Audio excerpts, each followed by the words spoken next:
All participants are requested to enter the Zoom meeting room because the International Conference on Environmental Health is about to start. Before we start this international conference, I would like to introduce myself. I am Wulan Retnawidianti, will be your Master of Ceremony this morning.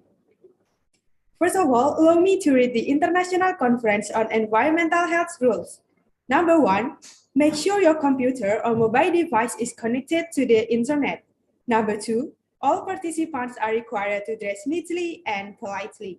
Number 3, rename the account name with the format name_origin of institution when joining the Zoom room. Number 4, participants who take part in the seminar are expected to use the virtual background that has been provided. Number 5, participants must take screenshots at the beginning and the end of the event, then upload them to the conference attendance. Number 6, participants are requested not to activate their microphone feature and are not allowed to write things that are not related to the course of the conference in the Zoom comments column. Number 7, all participants are allowed to ask questions or respond via the Zoom comments column or live YouTube broadcast with the format name_origin of institution_questions. Number 8, conference material will be sent after the end of the international conference. Number 9, participants must fill in attendance and evaluation sheet that is distributed by the committee. Number 10, Certificate will be distributed to participants who take part in the event until it's finished and will be sent no later than 2 weeks after the international conference via their respective email. Number 11, participants who do not fill in attendance before the event starts and do not fill in the final attendance and evaluation sheet when the event is over will not get a certificate. Number 12, participants are prohibited to distributing Zoom link to other than participants. Next is the reading of the safety briefing, which explains the safety and comfort procedure for the conference participants during the event. First, make sure you are in a safe and comfortable place and not in a driving conditions or other activities so that you are safe and you can focus on participating in the international conference on environmental health. Secondly, don't forget to identify evacuation routes and gathering point in the event of an earthquake, landslide, flood, fire, or other disaster. If an emergency occurs, you can immediately leave your room according to the existing evacuation routes. Third, make sure your computer or mobile device is at a sufficient distance, adjust the brightness of the monitor and the lighting in the room you are using. Fourth, make sure all systems related to electricity such as socket and other electronic devices are safe. Fifth, make sure your network and quota are sufficient to take part in the international conference and ensure the security of personal data if you use public network. To maintain your fitness during the event, please do the following steps. Number 1, take a short break from the screen by looking at other objects or closing your eyes for a few seconds. Number 2, gently massaging the eyelids in a circular motions for 2 minutes.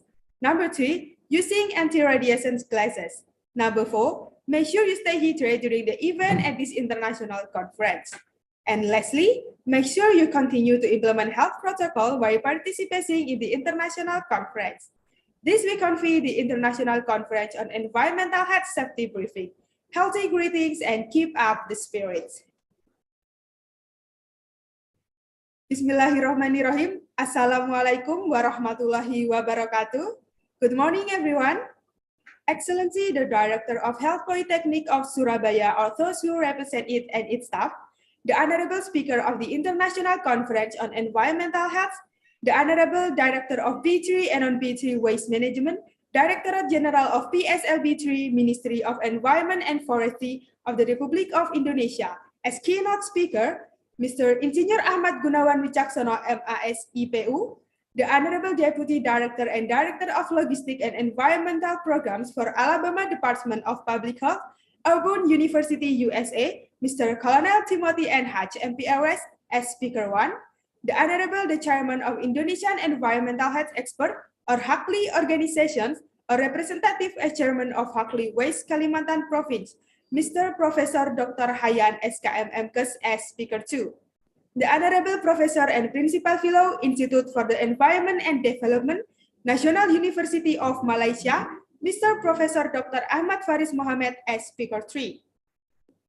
The Honorable on behalf of the Head of Environmental Health Department, Health Polytechnic of Surabaya, Mrs. Demes Nurmayanti ST MKes, the Honorable Head of Department in the Health Polytechnic of Surabaya, the Honorable Secretary of the Department, Head of the Sanitation Study Program and Head of Environmental Sanitation Study Program at the Health Polytechnic of Surabaya, the Honorable Mr. and Mrs. Lecturers and Educational Staff in the Environmental Health Department, Health Polytechnic of Surabaya, the Honorable Chairman of the Student Associations of Environmental Health Department, Health Polytechnic of Surabaya, the Honorable Alumni, Fellow Students, and Participants of the International Conference on Environmental Health, 62nd Anniversary of Environmental Health Department, Health Polytechnic of Surabaya.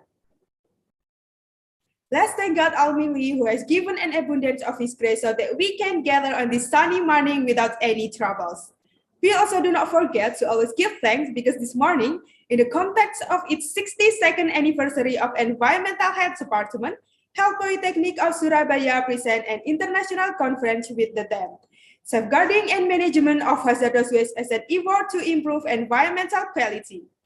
Previously, I would like to thank to the sponsor from brand partner Dettol ST22 Youth Empowerment, and thank you to the media partners who participate in our event, namely Lomba SMA, Infokupedia.id, Jatim Media, info.webinar.id, info.seminar.nasional, event Jawa Timur, info_Surabaya, madingevent.id, BEM Poltekkes Surabaya, info event, IMKLI, acara kampus.official, event.list, sarjana event, media partner kalian, ikut event, pusat seminar, seminar_kesehatan_Indonesia, webinar_kesehatan, info_seminar.kesehatan, info_seminar.kesehatan_. Ladies and gentlemen, first of all, I would like to read the agendas for the international conference this morning. Number 1, opening. Number 2, singing the national anthem Indonesia Raya and the March Health Polytechnic of Surabaya. Number 3, screening of the profile video of Environmental Health Department, Health Polytechnic of Surabaya. Number 4, performance of Sorote Lintang dance by the Dance UKM of Environmental Health Department, Health Polytechnic of Surabaya. Number 5, report from the Chief Executive of the 62nd anniversary of Environmental Health Department, Health Polytechnic of Surabaya. Number 6, speech by the head of Student Association of Environmental Health Department, Health Polytechnic of Surabaya. Number 7, speech from the head of Environmental Health Department, Health Polytechnic of Surabaya. Number 8, speech and opening of the international conference by the Director of Health Polytechnic of Surabaya or representative. Number 9, the opening prayer. Number 10, keynote speaker presentations of material, safeguarding and management of hazardous waste as an effort to improve environmental quality. Number 11, submissions of material 1, applications of hazardous waste management in environmental health management system. Number 12, submissions of material 2, competency of environmental sanitation expert within the realization of hazardous waste management. Number 13, submissions of material 3, analysis of risk factor and hazard of hazardous waste to the environment. Number 14, reading of door prize winners. Number 15, vinyl presence in international conference evaluation sheets. And then number 16, closing.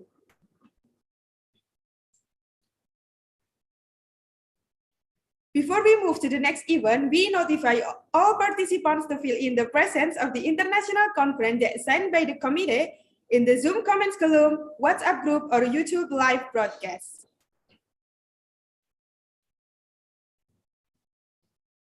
Next, let's proceed to the second event, singing the Indonesia Raya National Anthem.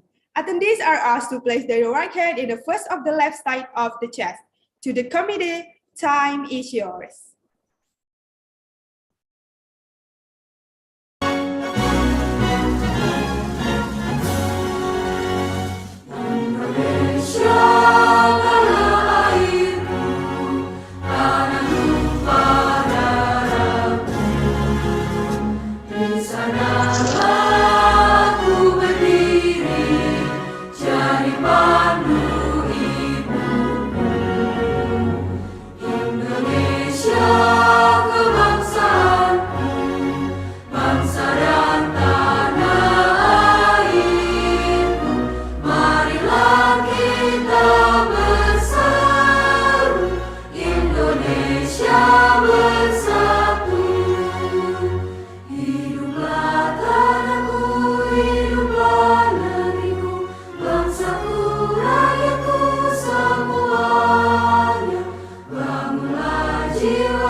Attendees are asked to lower their head.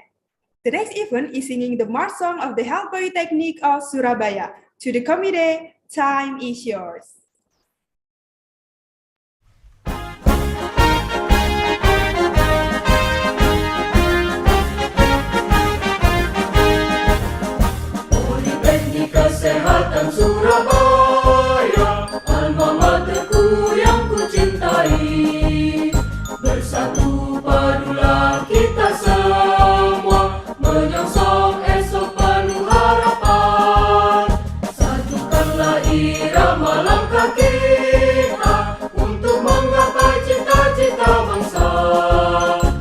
menuju masyarakat Indonesia adil dan makmur, sehat sejahtera. Dengarlah panggilan Ibu Pertiwi untuk membangun bangsa dan negara. Janganlah takut dan janganlah bimbang, kobarkanlah semangat patriot. Kita wafat di POLYTECHNIC Surabaya, kita mengabdikan Competency. Dalam nama Tuhan yang Maha Kuasa, POLYTECHNIC Surabaya tetap jaya.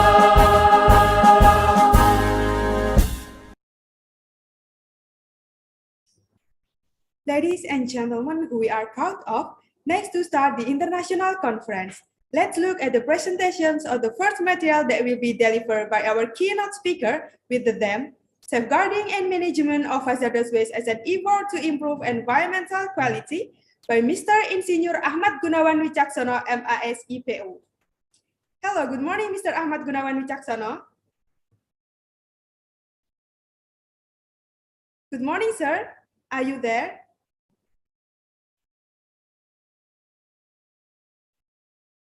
Hello, Mr. Ahmad Gunawan Wicaksono. Can you hear me?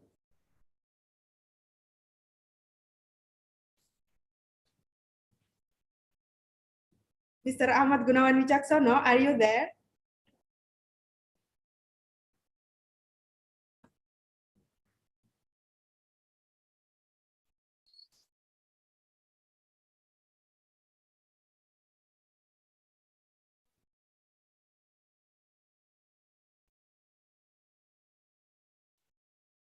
Good morning, Mr. Ahmad Gunawan Wicaksono.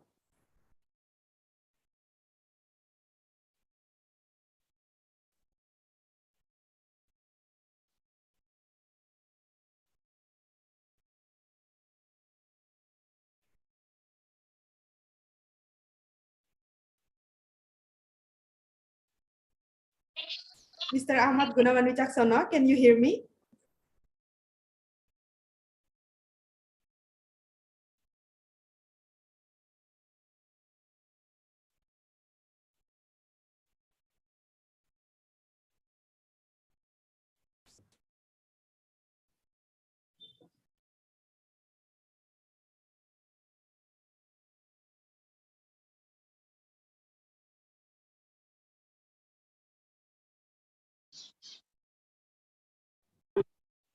Okay, while we wait for Mr. Ahmad Gunawan Wicaksono, we will play opening song by the Health Polytechnic of Surabaya.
good morning, Mr. Ahmad Gunawan Wicaksono. Yeah, good morning. Okay, Mr. Ahmad Gunawan Wicaksono, thank you for joining us today. How are you, sir? It's fine. Thank you. Okay, I'm fine too. Thanks for asking. Okay, just go ahead, sir. Allow me to present a brief curriculum vitae.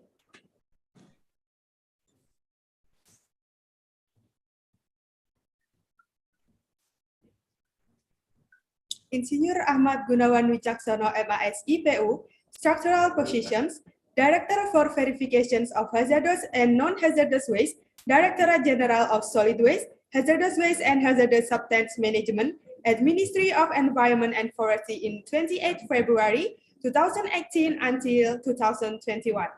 Director for Hazardous Waste and Non-Hazardous Substance Management, Directorate General of Solid Waste, Hazardous Waste and Hazardous Substance Management at Ministry of Environment and Forestry in 2021 until present. Educational background, Magister Program, Major Study Environmental and Process Engineering at Graz Technical University, Austria 2000, Executive Professional Engineer at Institution of Engineers Indonesia on the date of 22nd February 2021. Work experience, more than 20 years experience in pollution control from hazardous waste in air emissions and in Ministry of Environment and Forestry, 3 years experience in handling climate change issues for resource mobilization at Ministry of Environment and Forestry. Member of Indonesian delegation in Basel Convention, member of Indonesian delegation in UNFCCC, United Nations Framework Convention on Climate Change, year 2015 until 2018. Member of Professional Engineers as defined by the Institution of Engineers Indonesia on the date of 22nd February 2021 at Institution of Engineers Indonesia. Other experience usual as joint inspection or training in US, Japan, EU, and keynote speaker in many seminars.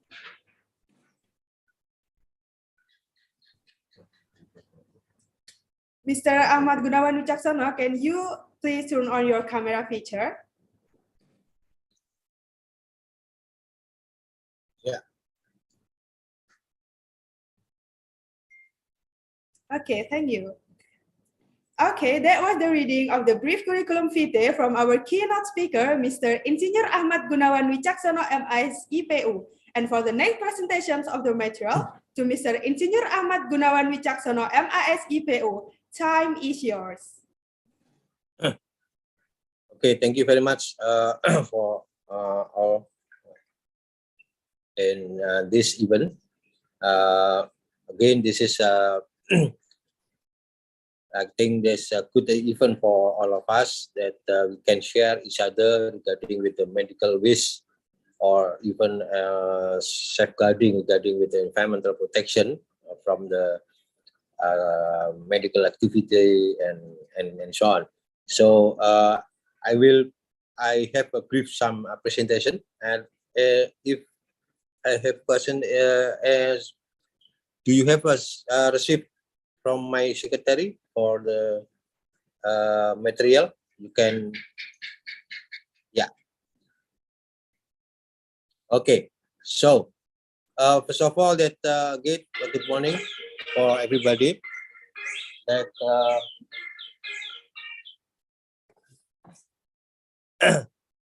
here that based on our title of seminar, that safeguarding and management of the hazardous waste as the effort to improve environmental equality. That because this is if I'm not wrong, that your background view this from the medical activity. So we concern a lot regarding with in my presentation for the medical waste. So next presentation, please. Yeah, my presentation actually is not too long, but this is a short presentation. We divided into the 4 items, the important item. We should know first, of course, regarding with the general law and regulation. The second one about the waste management itself, principal waste management, what kind of waste management we have to follow and so on. and also national medical waste management, and we can compare also, or we look a little bit how the international medical waste management can be handled. Next, please.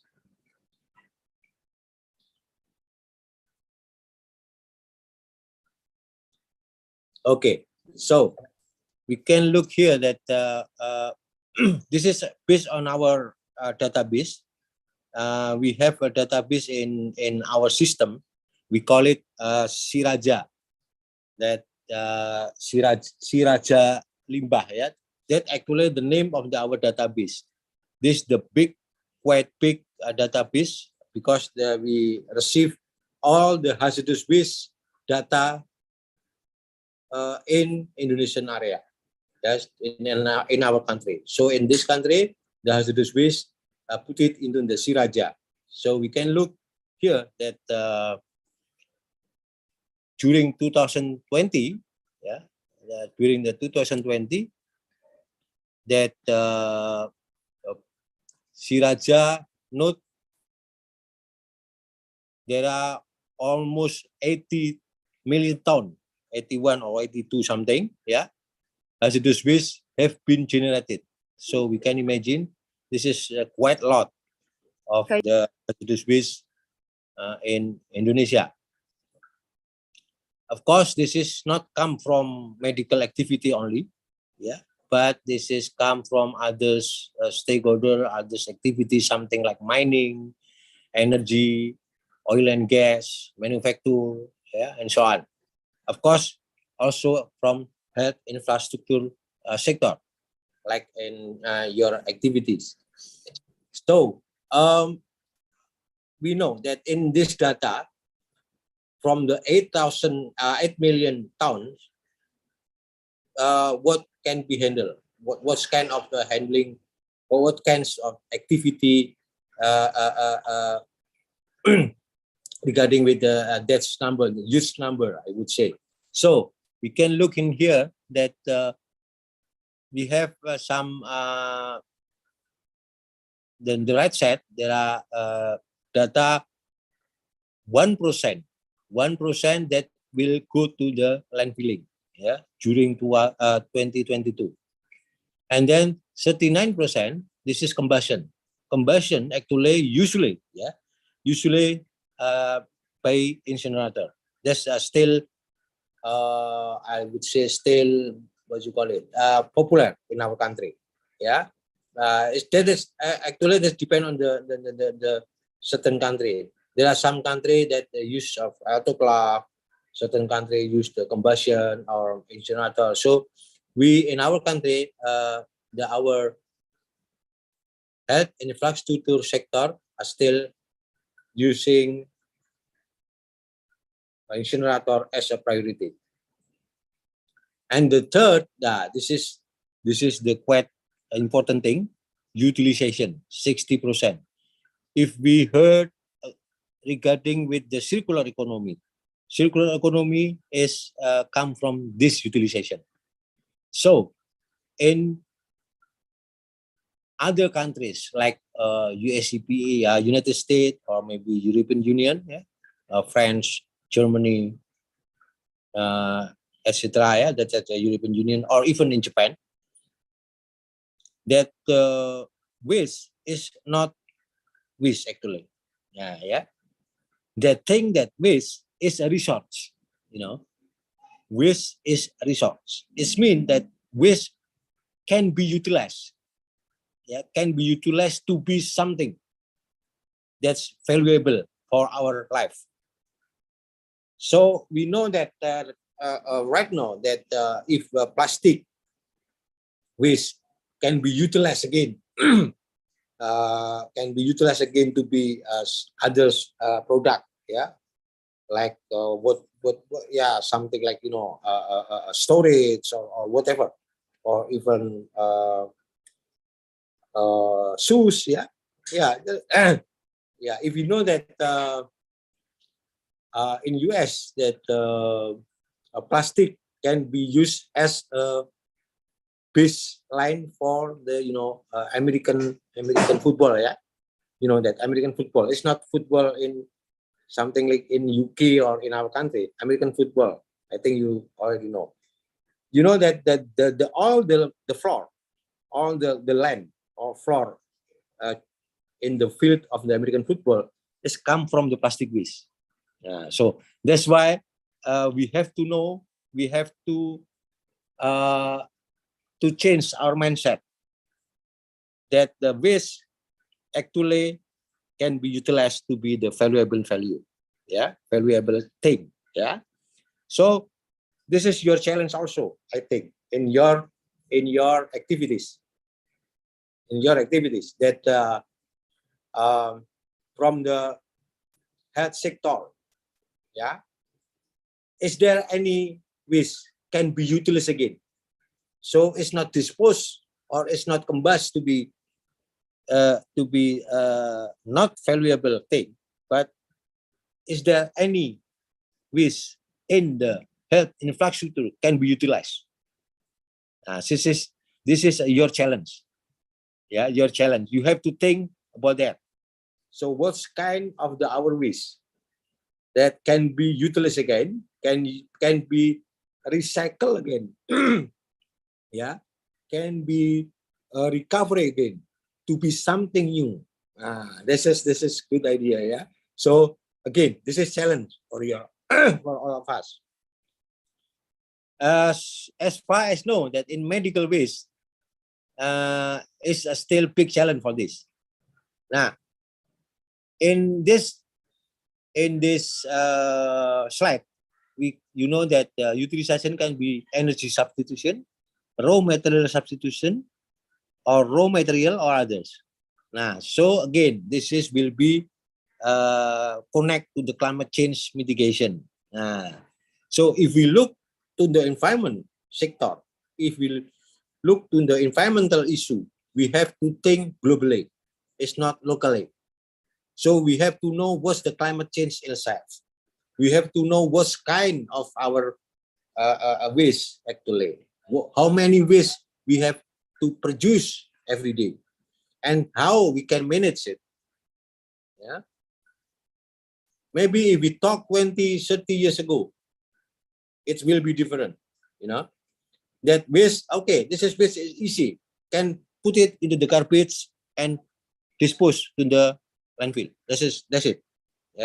So now this is up what you call it? It's not used again. This is the out of date. Out of date the thinking. So we have to up to date thinking. It's not out of date thinking. So that's why we look in here. Landfill only 1%. In this data, you can look in this graph that landfill only 1% only. Now, so starting from the waste generator, and then we have to store. In the top side, we can look. We have to store, and then after storage or storaging, we have to manage to be combusting or utilizing or landfilling. But for medical waste, again, once again, for medical waste, it cannot directly to the landfill. That's a very important thing. For the medical waste, cannot directly to the landfill. They have to through combustion system first, and then we have S, right? S. We call it in bahasa abu, abu pembakaran. Nah, that will be put it into the landfill after that. It cannot bring it to the area in river, or go to the river, or go to the some area, whatever we want. No, we cannot do that. This will be dangerous. So put it after the landfilling, after the combustion, go to the landfilling. So first of all, waste generation, storaging, manage, and landfilling, combustion, or utilization. But from the medical waste, usually combustion, after combustion, go to the landfilling. So we can look in here, storaging. Yeah, look at the storaging on the top side. There are maximum days. Yeah, maximum days to storage. Maximum days is not forever. Again, it's not forever. There is maximum days. So if we not comply with this, so will be this can is not follow the rule in our regulation, in national regulation. So in our regulation mentioned for the medical waste only 2 days. Yeah, maximum storaging only 2 days. But if you have cooling storage, yeah, cooling storage up to 2 degrees Celsius, so you have to increase your days for storaging to be 90 days maximum. 90 days maximum. Again, because this is very important, I will repeat. Yeah, for the medical waste, if you just put it into the room temperature 20-25 degree of Celsius, yeah, so it will be maximum 2 days. But if we store it in the cooling storage below zero, yeah, it's not 2 degree, below zero. Below zero, it means minus degree of Celsius. It could be 90 days. Okay, and then after that, you have to put it into the combustion system. Yeah, and then the S will be go to the landfill. Okay, hopefully that's clear already. So next, please. This is general law of the omnibus law that we know for the new regulation. So if you can look at medical waste is put it into the government regulation, PP ya, government regulation, peraturan pemerintah number 22 of 2021. So you can download from internet and look on the chapter 7. Yeah. And Annex 9, Annex 14. And then followed by regulation of Ministry of Environment and Forestry for the peraturan menteri, yeah, number 6 2021. And for the medical waste is again, but I put it, I forgot to put in this set. You can note that regulation of Ministry of Environment for medical waste number 56 2015. Yeah, again, Ministry of Environment regulation number 56 2015. Okay, you can also download from the internet and look at detail on there, so you can find what's kind of the management suitable for your waste.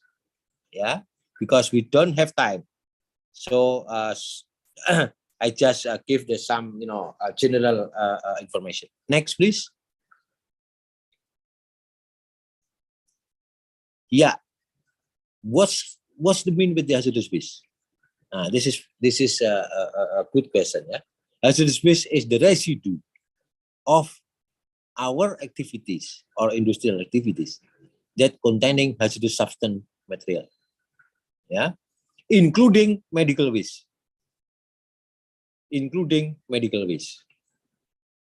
Yeah, all over the world, the medical waste is the hazardous waste because infection, yeah, a bacteria, a virus, and so on and so on. Yeah.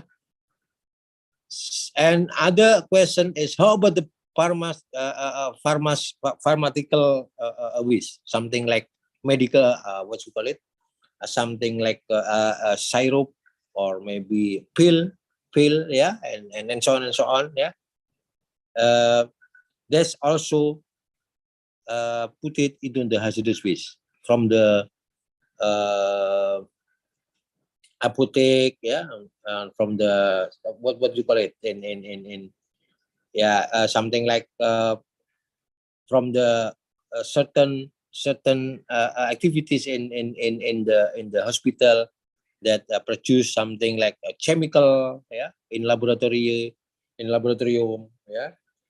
That also put it into the hazardous waste. Okay, next please. So medical waste is consisting, like I mentioned before, that infection, pathological, and cytotoxic waste generated from pathogenic contaminated medical procedure, contaminated cytotoxic drug, and so on and so on. Yeah. Again, storage and cold storage. You can do that up to 90 days. But if you don't have cold storage, it means you have only 2 days maximum to store your waste. Yeah. In medical waste also, we know that there are certain plastic storage that there is a certain color, yeah, the yellow and so on and so on. That's and there is meaning for that, yeah. Packaged according to the color. That's the meaning for that, of course, yeah. And then store it in the cold storage. After that, go to the right side, incineration, and then combustion, incineration, and disposed in the landfill. In incineration, during you combust or you operate your incineration, you have to get technical combustion approval from our minister, yeah, from Minister of Environment and Forestry. Technical combustion approval. Why? Because this is very important thing. If you wrong activity in the combustion in incinerator, in your incinerator, it will be more dangerous than before. Yeah, you know that dioxin, furan, and so on and so on. So the combustion should be proper. Activity should be in the should be done in the proper way. Yeah, that's the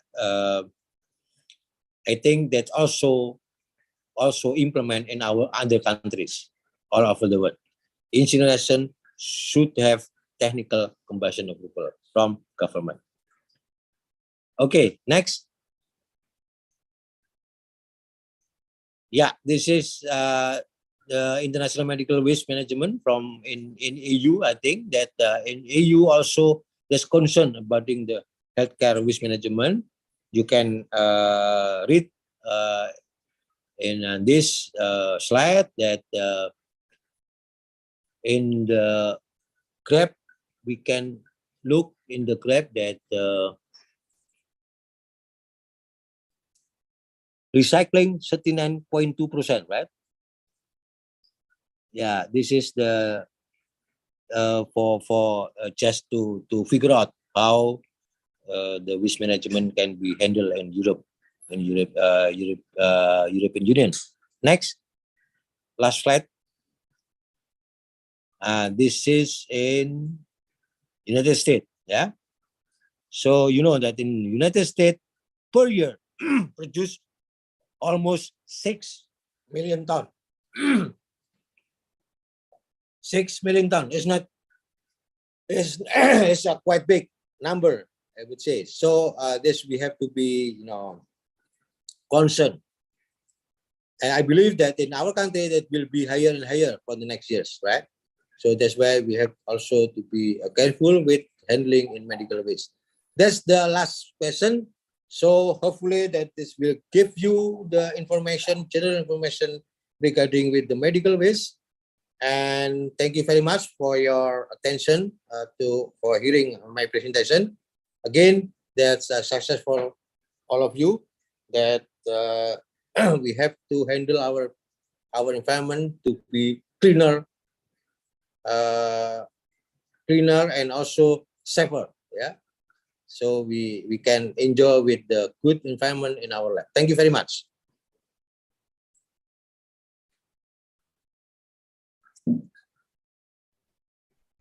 Thank you very much to Mr. Insinyur Ahmad Gunawan Wicaksono, MAS IPU, as Director of B3 and non-B3 Waste Management for his keynote speech. All right, the next event is the virtual awarding of certificates as a form of our appreciations to Mr. Insinyur Ahmad Gunawan Wicaksono, MAS IPU, as Director of B3 and non-B3 Waste Management, Director General of PSLB3, Ministry of Environment and Forestry of the Republic of Indonesia, by the Secretary of Environmental Health Department, Health Polytechnic of Surabaya. To Mrs. Demes Nurmayanti, STMKes, time is yours. Thank you very much. Thank you very much. Your contribution in this conference, Mr. Wicaksono. I give certificate for you. Thank you very much You're for the welcome. certificate. Thank you very much. Yes.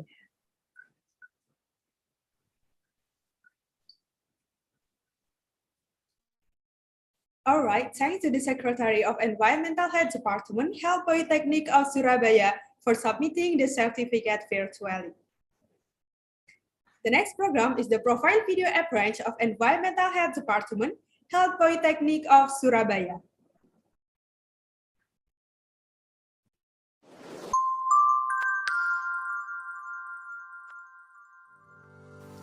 Selamat datang di program studi Sanitasi Lingkungan Program Sarjana Terapan Surabaya. Program studi Sanitasi Lingkungan Sarjana Terapan Surabaya terletak di Jalan Menur, nomor 118A Surabaya. Program studi Sanitasi Lingkungan Program Sarjana Terapan Jurusan Kesehatan Lingkungan merupakan institusi perguruan tinggi yang menghasilkan sarjana terapan kesehatan lingkungan. Prodi Sanitasi Lingkungan Sarjana Terapan Surabaya merupakan pengembangan dari Prodi Diploma 3 yang sudah berdiri sejak 1 Januari 1961 dengan nama Akademi Penilai Kesehatan Surabaya. Pada tahun 1976 berubah nama menjadi Akademi Penilai Kesehatan Teknologi Sanitasi. Tahun 1992 berubah nama menjadi Pendidikan Ahli Madya Sanitasi Kesehatan Lingkungan. Tahun 1993 berubah nama menjadi Akademi Kesehatan Lingkungan dan pada tahun 2001 menjadi salah satu prodi di jurusan Kesehatan Lingkungan Politeknik Kesehatan Kementerian Kesehatan Surabaya. Prodi Sanitasi Lingkungan mulai dibuka pada tahun 2007 dengan SK Menteri Kesehatan Republik Indonesia nomor OT.01.1.4.2.01667 tentang pembentukan program Diploma 4 Kesehatan Lingkungan pada jurusan Kesehatan Lingkungan Politeknik Kesehatan Departemen Kesehatan Surabaya. Assalamualaikum warahmatullahi wabarakatuh. Selamat datang di Prodi Sanitasi Lingkungan Program Sarjana Terapan Jurusan Kesehatan Lingkungan Politeknik Kesehatan Kementerian Kesehatan Surabaya. Prodi Sanitasi Lingkungan Program Sarjana Terapan Jurusan Kesehatan Lingkungan Politeknik Kesehatan Kementerian Kesehatan Surabaya mempunyai visi Prodi Sanitasi Lingkungan Program Sarjana Terapan menjadi rujukan dalam menghasilkan tenaga sarjana terapan yang memiliki moralitas dan integritas dengan keunggulan kualitas global bidang pengendalian penyakit berbasis lingkungan perkotaan tahun 2025. Prodi Sanitasi Lingkungan merupakan institusi pendidikan tinggi yang menghasilkan sarjana terapan kesehatan lingkungan yang profesional, mandiri, dan unggul dalam menjalankan tugas sebagai tenaga kesehatan, berperan sebagai seorang manajer, promotor, inspektor, asisten peneliti kesehatan lingkungan. Tenaga pengajar pada program studi sanitasi lingkungan memiliki kualifikasi pendidikan minimal strata 2, memiliki kompetensi di bidang kesehatan lingkungan, serta memiliki berbagai prestasi, di antaranya sebagai pemateri seminar nasional dan workshop, menjadi dosen data sharing, menjadi tim penyusun dokumen AMDAL rumah sakit, publikasi nasional dan internasional, memiliki hak cipta video pembelajaran dan buku ajar. Saat ini, jumlah mahasiswa program studi sanitasi lingkungan sebanyak 152 orang. Pembentukan karakter mahasiswa dilakukan melalui kegiatan kemahasiswaan, kegiatan PPSM, kegiatan LDKM, kegiatan pelatihan kewirausahaan, kegiatan perkuliahan etika profesi, kegiatan himpunan mahasiswa yang meliputi tari, paduan suara, olahraga, tesapala, pramuka, dan unit kegiatan lainnya. Kegiatan alumni berkontribusi dalam pengembangan program studi, diantaranya adalah bantuan buku dari para alumni, hibah peralatan praktikum, bantuan dana bagi mahasiswa berprestasi, dan sebagai narasumber dalam seminar dan kuliah pakar. Prestasi mahasiswa akademik dan non-akademik baik tingkat lokal dan tingkat nasional. Yang pertama, menjadi juara 1 lomba futsal, juara 1 lomba fotografi,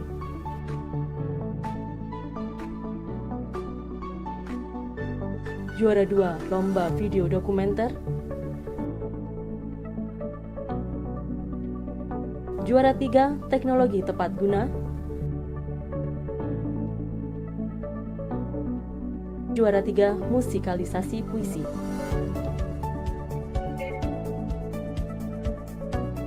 Juara 2 podcast.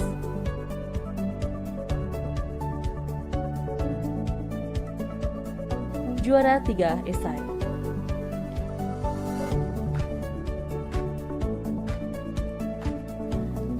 Sebagai penerima beasiswa dan mengikuti program kreativitas mahasiswa. Untuk meningkatkan semangat mahasiswa, dilakukan bimbingan akademik dan konseling. Dalam mencapai kompetensi bidang pengendalian penyakit berbasis lingkungan perkotaan, mahasiswa Prodi Sanitasi Lingkungan dibekali dengan mata kuliah penyihatan air dan pengelolaan limbah cair, penyihatan tanah dan pengelolaan sampah, penyihatan makanan minuman,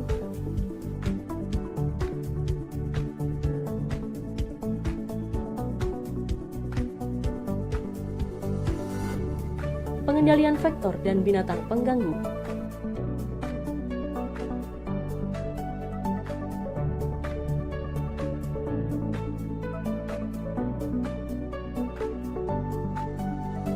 dan penyihatan udara.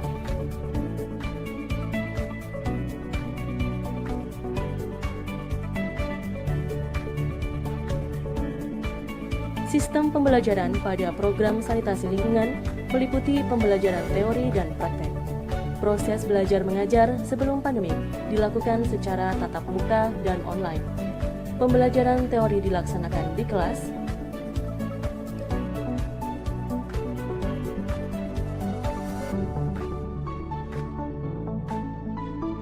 selama masa pandemi, pembelajaran teori dilakukan secara online menggunakan e-learning Poltekkes atau Ningbaya. Sedangkan pembelajaran praktikum dilakukan dengan cara blended learning, yaitu teori dan praktikum diberikan secara online kepada seluruh mahasiswa dan pembelajaran praktek dilaksanakan di laboratorium dan bengkel kerja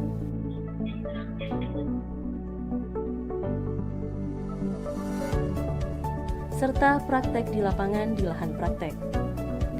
Untuk mencapai standar mutu, proses belajar mengajar dilaksanakan sesuai prosedur mutu dan telah dilaksanakan audit mutu internal setiap tahun.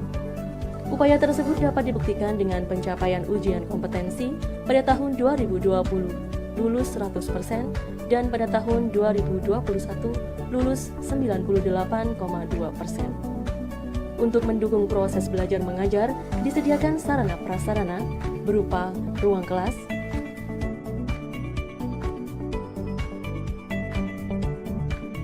laboratorium kimia,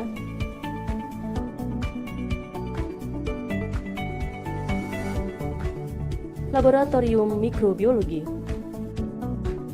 laboratorium makanan minuman,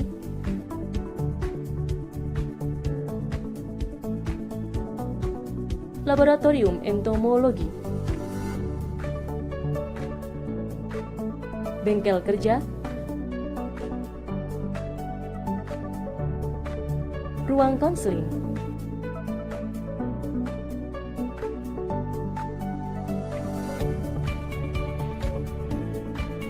ruang kesehatan,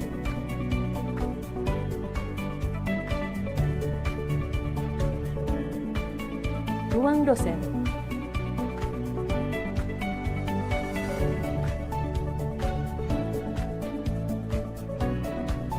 masjid,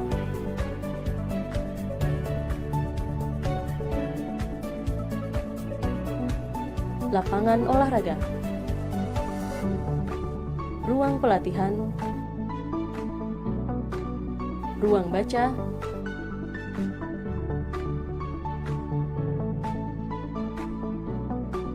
dan gazebo. Kegiatan penelitian dosen dengan melibatkan mahasiswa dari tahun 2017 sampai dengan tahun 2020 dan menghasilkan produk penelitian yang ditindaklanjuti dengan pengabdian masyarakat. Kegiatan pengabdian masyarakat dosen dengan mahasiswa dari tahun 2017 sampai 2020. Kerjasama Prodi Sanitasi Lingkungan dengan instansi baik luar negeri maupun dalam negeri. Kerjasama luar negeri ditindaklanjuti dengan kunjungan pada Universitas Centro Escolar di Filipina. Testimoni alumni. Assalamualaikum warahmatullahi wabarakatuh. Selamat pagi, saya Arif alumni dari Politeknik Kesehatan Kementerian Kesehatan Surabaya pada jurusan Diploma 4 Kesehatan Lingkungan. Saat ini saya bekerja di RSUD Insina sebagai sanitarian yang berfokus pada pengelolaan limbah. Rutinitas saya sebagai inspektor kesehatan lingkungan adalah supervisi pengelolaan limbah dari pemilahan sampai pengolahan akhir, kemudian pemantauan kualitas dan kuantitas air limbah, dan juga supervisi fasilitas sarana sanitasi pengolahan limbah. Selain itu, saya juga aktif dalam organisasi masyarakat yang bergerak pada pembangunan berkelanjutan di rumah sakit dan pelayanan kesehatan, terutama pada aksi perubahan iklim. Dalam konteks aksi pencegahan perubahan iklim dan pembangunan berkelanjutan, saya berkontribusi dalam monitoring gas emisi rumah kaca dan evaluasi data pengelolaan limbah yang berkelanjutan. Selain itu, saya adalah wakil ketua dari Competency, sebuah organisasi profesi kesehatan lingkungan atau sanitarian. Assalamualaikum warahmatullahi wabarakatuh. Nama saya Fariz. Saya lulusan Diklat Poltekkes Kemenkes Surabaya, jurusan Kesehatan Lingkungan. Saat ini saya bekerja di RSUD Kabupaten Sidoarjo dan saya bangga sebagai lulusan Poltekkes Kemenkes Surabaya. Terima kasih. Wassalamualaikum warahmatullahi wabarakatuh. Assalamualaikum warahmatullahi wabarakatuh. Nama saya Umrotul Malika. Saya lulus tahun 2021, bekerja di Dinas Kesehatan, Pengendalian Penduduk dan Keluarga Berencana Kota Mojokerto. Saya bangga menjadi alumni Prodi Sanitasi Lingkungan Program Sarjana Terapan Poltekkes Kemenkes Surabaya. Saya bekerja sesuai dengan kompetensi yang saya dapat pada saat perkuliahan. Alhamdulillah, dengan kompetensi yang saya miliki bisa membawa Kota Mojokerto meraih penghargaan Kota Sehat Swastika dan penghargaan STBM Award, yaitu Sanitasi Total Berbasis Masyarakat. Wassalamualaikum warahmatullahi wabarakatuh. Assalamualaikum warahmatullahi wabarakatuh. Saya Tamjiz. Saat ini saya bekerja di Laboratorium Kesehatan Kota Mojokerto, yang mana merupakan laboratorium veterineri dari Dinas Kesehatan Kota Mojokerto milik pemerintah Kota Mojokerto. Saya merupakan alumni dari Poltekkes Kemenkes Surabaya, program studi sanitasi lingkungan, yang mana saya ikuti program sarjana terapan. Saya lulus pada tahun 2021 kemarin, fresh graduate. Ilmu yang saya dapatkan sangat bermanfaat bagi tempat saya bekerja. Semoga program sarjana terapan lebih berkembang lagi dan maju lagi di tahun yang akan datang. Terima kasih atas ilmu yang telah diberikan kepada saya. Terima kasih. Assalamualaikum warahmatullahi wabarakatuh. Testimoni stakeholder. Assalamualaikum warahmatullahi wabarakatuh. Salam sejahtera untuk kita semua. Perkenalkan, saya Bobi Ramdhani Wianaka, Kepala Kantor Perwakilan Samarinda PT Pupuk Kalimantan Timur, mengapresiasi dan bangga telah mendayagunakan lulusan Diploma 4 Kesehatan Lingkungan Poltekkes Surabaya dalam hal pengendalian dan pencegahan penyakit berbasis lingkungan di industri. Semoga teman-teman selalu sukses semuanya. Kurang lebihnya saya ucapkan mohon maaf. Terima kasih banyak atas bantuannya. Wassalamualaikum warahmatullahi wabarakatuh. Prodi Sanitasi Lingkungan Surabaya telah mendapatkan berbagai penghargaan. Yang pertama, Penghargaan rekor muri inovasi pembuatan larvae trap jenis terbanyak dalam rangka peringatan Hari Pengendalian Nyamuk tahun 2018. Penghargaan prodi terbaik di lingkungan Politeknik Kesehatan Kementerian Kesehatan Surabaya sebagai penyelenggara prodi terbaik tahun 2019 dan 2020. Penghargaan dari Wali Kota Surabaya sebagai akademisi pendukung percepatan Open Defecation Free tahun 2018. Penghargaan dari Forum Kota Sehat atas partisipasi dalam pelatihan Wamantik Sekota Surabaya tahun 2017. Menjadi pusat rujukan dibuktikan dengan digunakannya Prodi Sanitasi Lingkungan sebagai pusat pembelajaran kampus lain seperti Poltekkes Kemenkes Palu, Poltekkes Kemenkes Kendari, Universitas Nahdlatul Ulama, Balai POM Kementerian Kesehatan, sebagai penyelenggara kegiatan STBM dari Kementerian Kesehatan Republik Indonesia, konsultan pengolahan limbah rumah sakit, kontributor narasumber dalam rangka kegiatan pelestarian lingkungan dan pemanfaatan wisata mangrove di Kota Surabaya, kontributor narasumber dalam rangka mewujudkan instalasi pengolahan air limbah domestik komunal bantaran Sungai Kota Surabaya, kontributor penyedia narasumber kegiatan tata kelola limbah B3 Fasyankes PT Anak Lanang 3 Perkasa Surabaya. Dengan sistem pembelajaran yang kami berikan, terbukti mahasiswa lulusan Prodi Sanitasi Lingkungan Surabaya siap bersaing di pasar global dan berbudi pekerti yang baik. Mari gabung dengan Prodi Sanitasi Lingkungan, Program Sarjana Terapan, Jurusan Kesehatan Lingkungan, Politeknik Kesehatan, Kementerian Kesehatan Surabaya. Prodi Sanitasi Lingkungan, kebanggaan kita semua. Wassalamualaikum warahmatullahi wabarakatuh.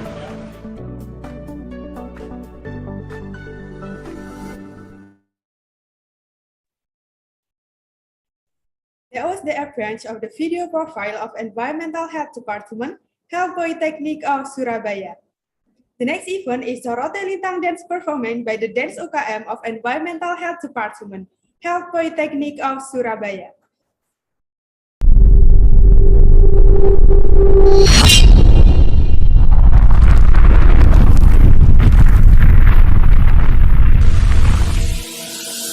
Sorote Lintang Dance. The dance that is performed is the Sorote Lintang dance. This dance comes from the Banyuwangi, East Java. This dance depicts the figure of a woman who is able to shine the light of her character to penetrate the boundaries of dimension. This dance can be performed by one or more people. The style of the Sorote Lintang dance performance is a strong attraction, with several characteristics such as feminine movement, which is a symbol of a woman's beauty that arises from within her soul, is not easily weathered and lost by any influence. Then a slightly dancing movement signifies a very well-ordered behavior and speech that is full of charm as a reflection of the beauty of her personality. The Sorote Lintang dance is also supported by facial expression as a symbol of the meaning of the dance that is performed.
There was the presentations of the Sorote Lintang dance by the Dance UKM of Environmental Health Department, Health Polytechnic of Surabaya. The next event is a report from the Chief Executive of the 62nd anniversary of Environmental Health Department, Health Polytechnic of Surabaya. To Rahmat Wildan Firdaus, time is yours.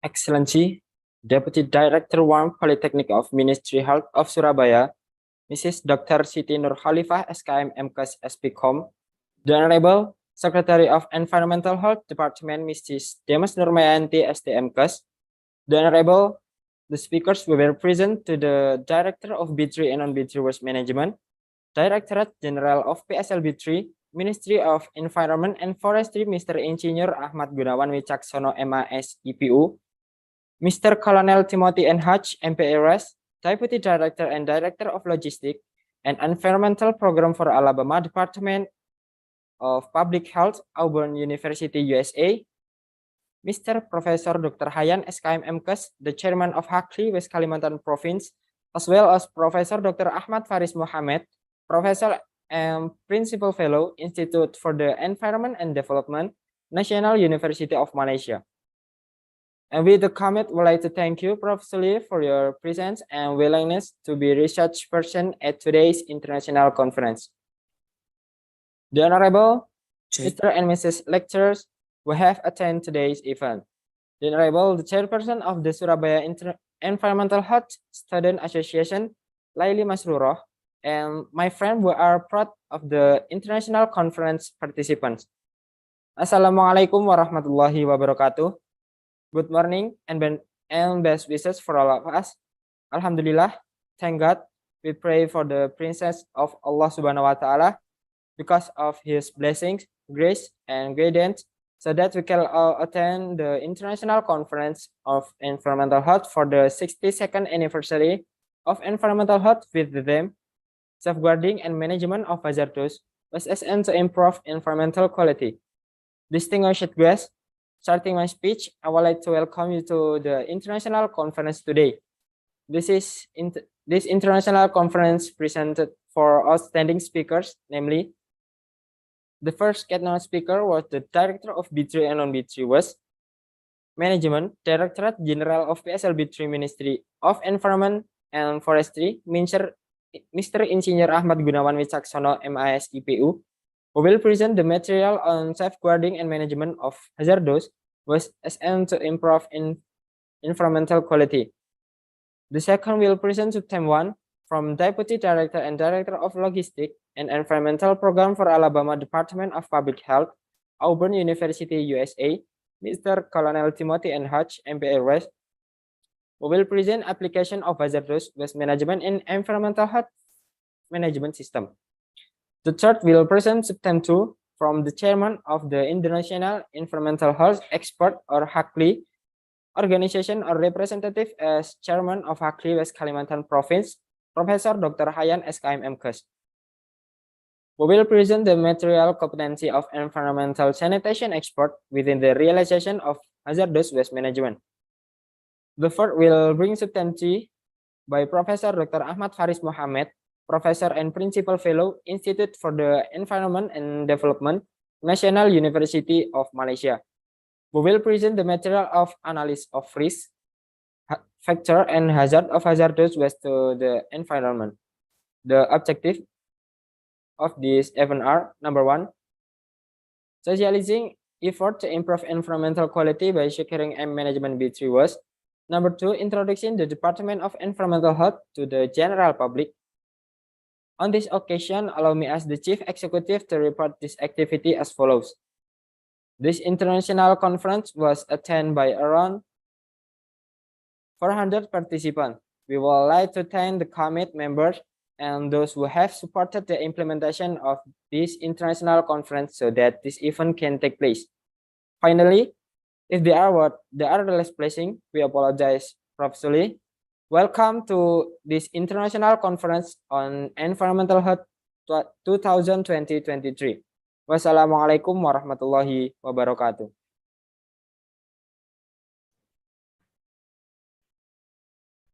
Thanks to Rahmat Mildan Firdaus as Chief Executive of the 62nd Anniversary of Environmental Health Department, Health Polytechnic of Surabaya for the report. The next program is the speech of the head of the Environmental Health Student Association at the Health Polytechnic of Surabaya. To Laili Masruroh, time is yours.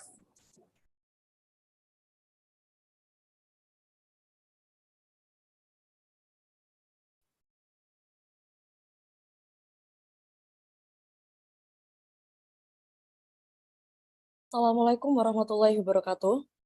Excellency Mrs. Siti Nur Khalifah SKM MKep, SPCOM, as Deputy Director 1 of Poltekkes Kemenkes Surabaya, Honorable Mrs. Demes Nurpayanti STMKes, as the Secretary of Environmental Health Department of Poltekkes Kemenkes Surabaya, Honorable all excellent speakers, and also unforgettable to all participants of the International Conference on Environmental Health. First of all, let's thank to Allah Subhanahu wa Ta'ala who has been giving us some mercies and blessings so that we can attend this event without any troubles at all. Secondly, may salat and salam be with our Prophet Muhammad Sallallahu Alaihi Wasallam, who has guided us from the dark ages to the bright times. Ladies and gentlemen, allow me, Laili Masruroh, as head of the Environmental Health Student Association of Surabaya, to give a little speech at this moment to attend the International Conference on Environmental Health with the theme Safeguarding and Management of Hazardous Waste as an effort to improve environmental quality. This international conference is one of a series of annual events held by the Environmental Health Student Association of Surabaya in commemoration of the 62nd anniversary of the Environmental Health Department of Surabaya. Of course, in this conference, we can bring in great speakers. I would like to thank the entire academic community who participated in this event, and also thank the Secretary of Department, Mrs. Demes Nurpayanti STMKes, and the lecturers for their for their presence so that this event can take place. That's all my welcome. I apologize if there were words and action. They're intentional or unintentional. Thank you very much for the attention. Akhirul kalam. Wabillahi taufiq wal hidayah. Wassalamualaikum warahmatullahi wabarakatuh.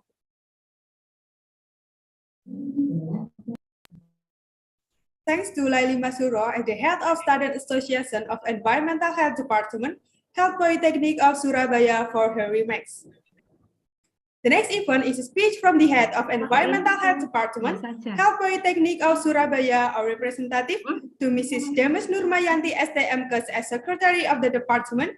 Time is yours.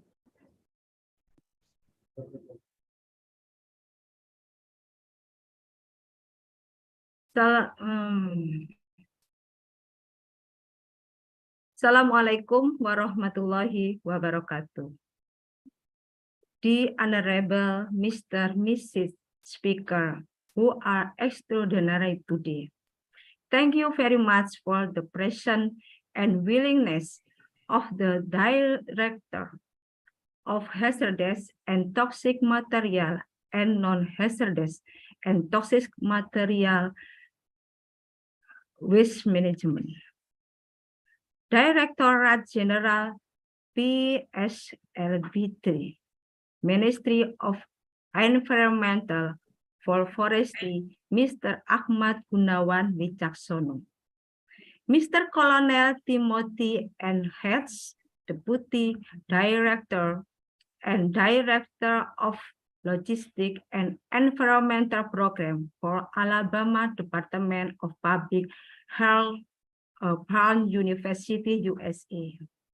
Mr. Professor Dr. Kayan, the Chairman of HAKLI, West Kalimantan Province, as well as Professor Dr. Ahmad Fariz, Mohamed, Professor and Principal Fellow, Institute for the Environmental Health and Development, National University of Malaysia. The Honorable Director of Polytechnic of Ministry Health Surabaya, Dr. Siti Nur Khalifa, and all the invited lecturer and participant, we are proud of the students who have devoted their abilities and energy to the International Conference on Environmental Health 2023. Good morning and greetings to all of you. Welcome to the participant and speaker of the International Conference, the distinguished guests in 2023. The Environmental Health Department Polytechnic of Ministry Health of Surabaya is 62 years old with the commemoration of the 62nd anniversary of the Environmental Health Department. It can be an event to remember the history of the birth of this beloved department and can continue to provide various achievements from academic and non-academic field, as well as begin a reflection of all the activities that we have done in the past, and taking lessons from the past so that we can use them as an encouragement, as well as learning and improvement in the future. We also believe that the future of this university will be able to run better in the future. Amen.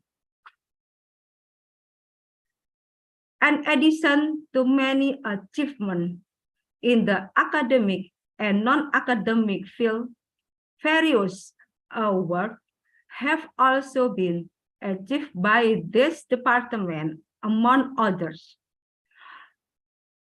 An award from the Healthy City Forum for participants in the 2017 Student Monitoring Larva Mosquito Training. The Muri Record Award for Innovation in making the most types of larval type in 2018. The Best Study Program Award in the Polytechnic of Ministry Heart of Surabaya in 2019 and 2020. An award from the Mayor of Surabaya as an academic supporting the acceleration of open defecation free in 2018.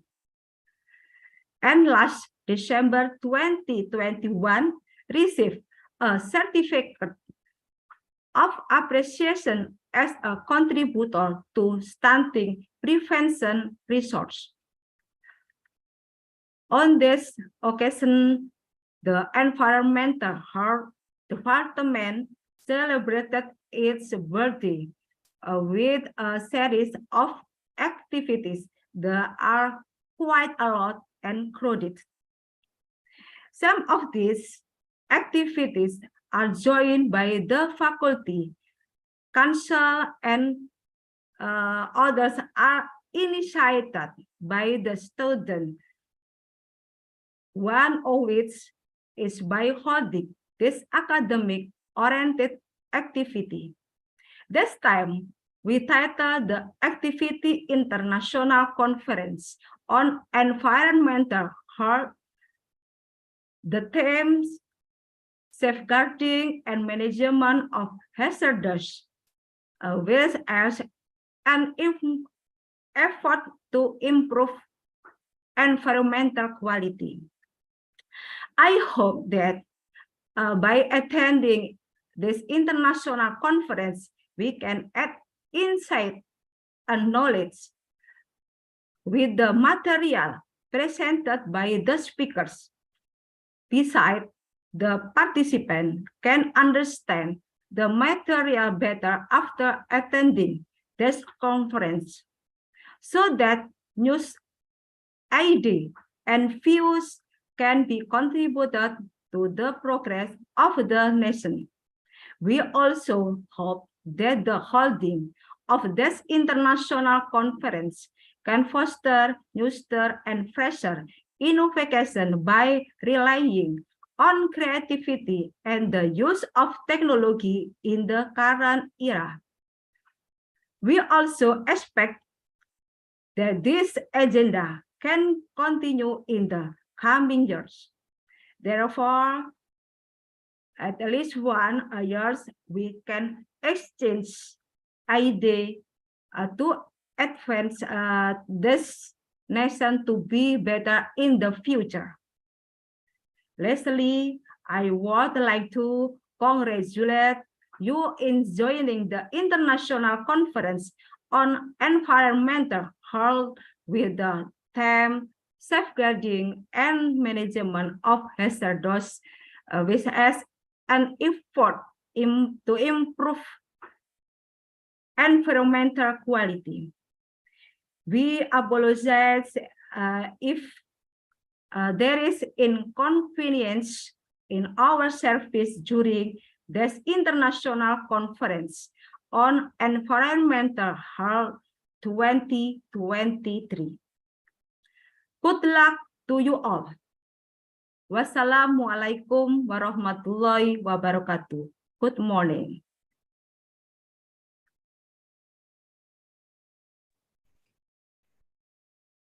Thank you very much to Mrs. Demes Nurmayanti, STMKes, as Secretary of Environmental Health Department, Health Polytechnic of Surabaya for her remarks.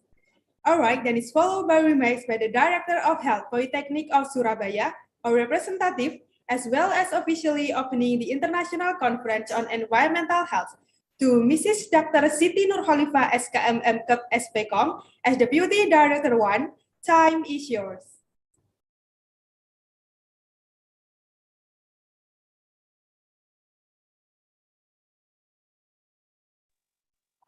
Take.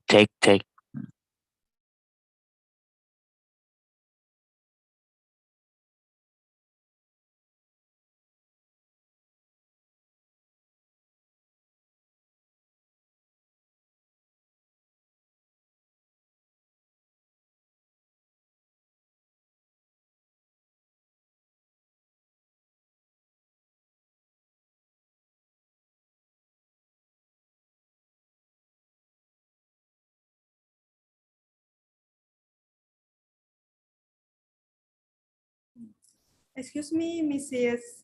Siti Nur Khalifah, we cannot hear your voice.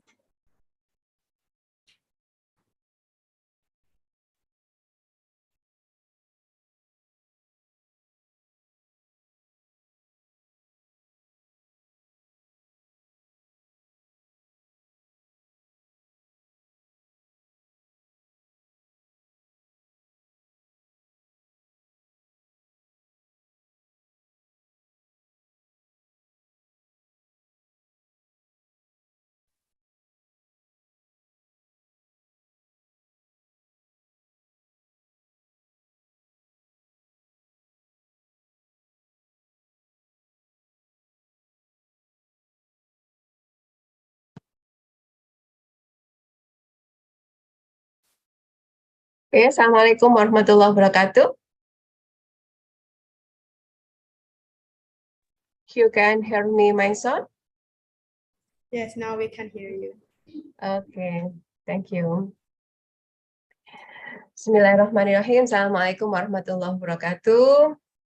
Shalom, Om Swastiastu, Namo Buddhaya, peace wishes to all of us.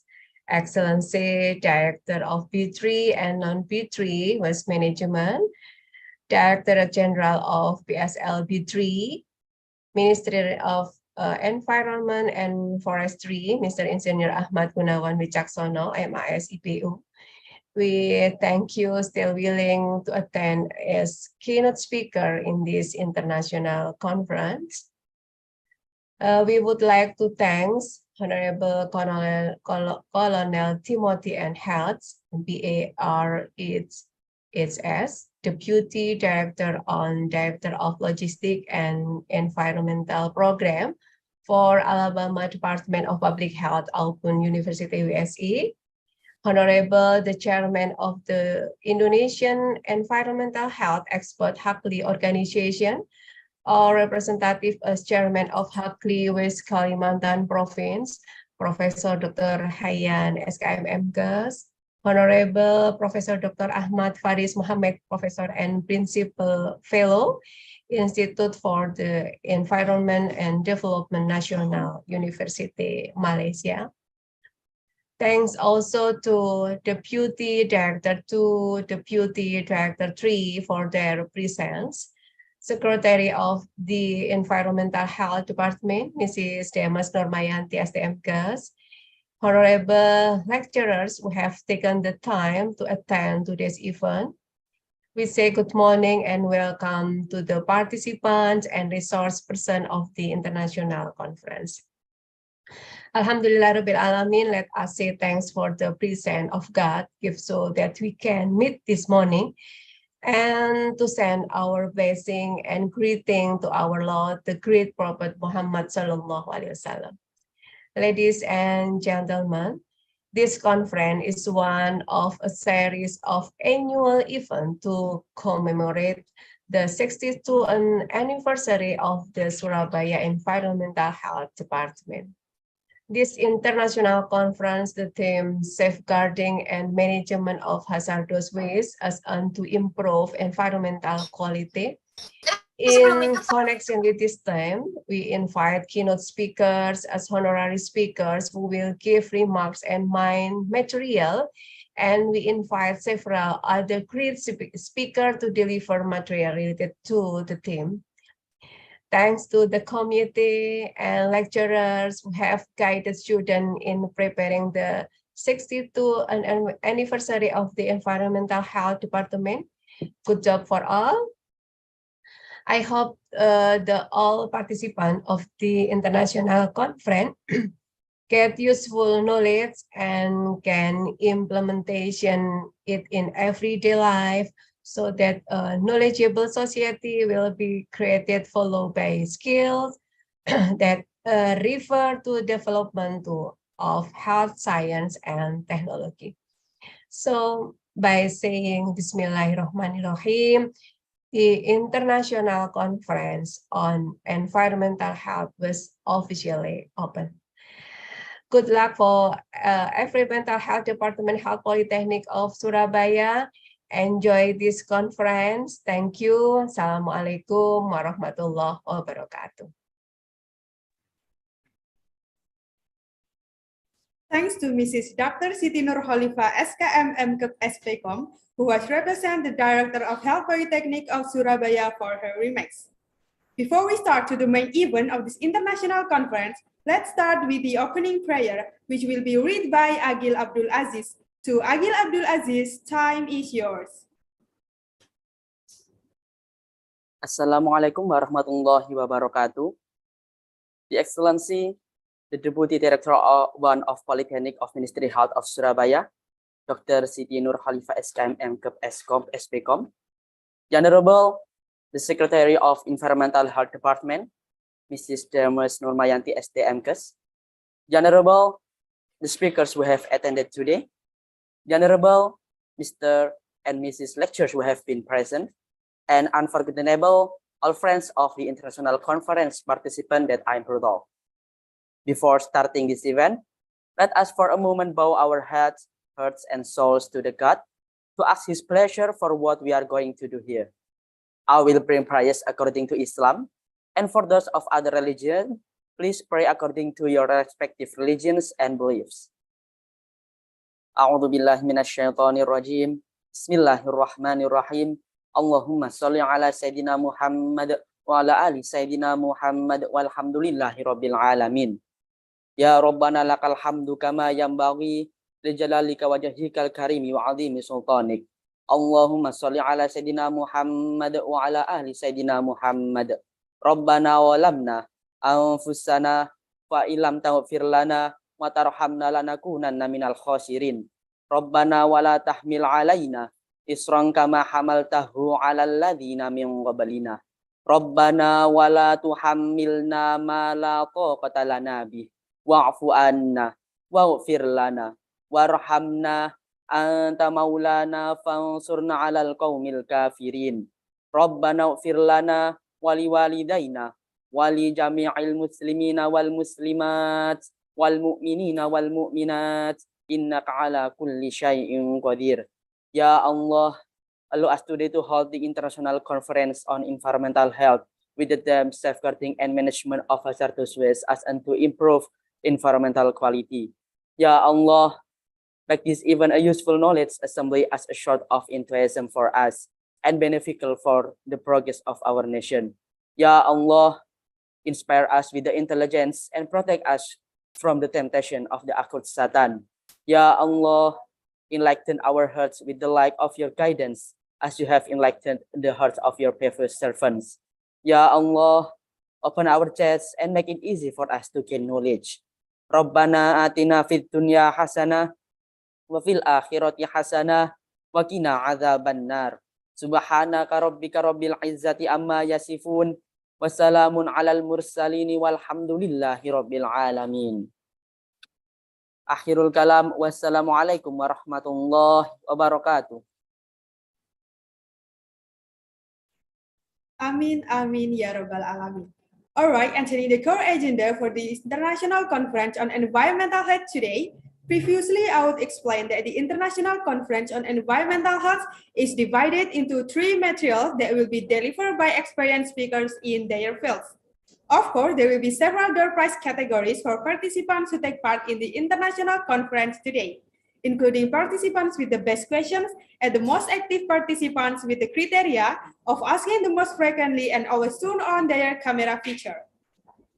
For this reason, we urge all participants to activate their camera feature and prepare questions during the delivery of the materials. The next event is the presentations of the first material with the theme Applications of Hazardous Waste Management in Environmental Health Management System by Mr. Caroline Timothy and HMPRS as Deputy Director and Director of Logistics and Environmental Programs for Alabama Department of Public Health, Auburn University, USA. Continued with the presentations of the second material with the theme Competency of Environmental Sanitation Expert within the Realization of Hazardous Waste Management by the Chairman of Indonesian Environmental Health Expert or HAKLI organization, which in this case, the material will be delivered by Mr. Professor Dr. Hayan SKM MKes as Chairman of HAKLI Waste Kalimantan Province.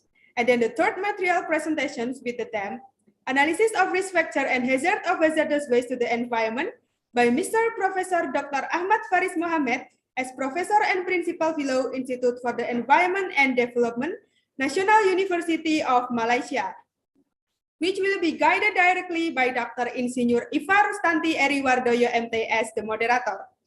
Hello, good morning, Mrs. Iva Rustanti. Good morning.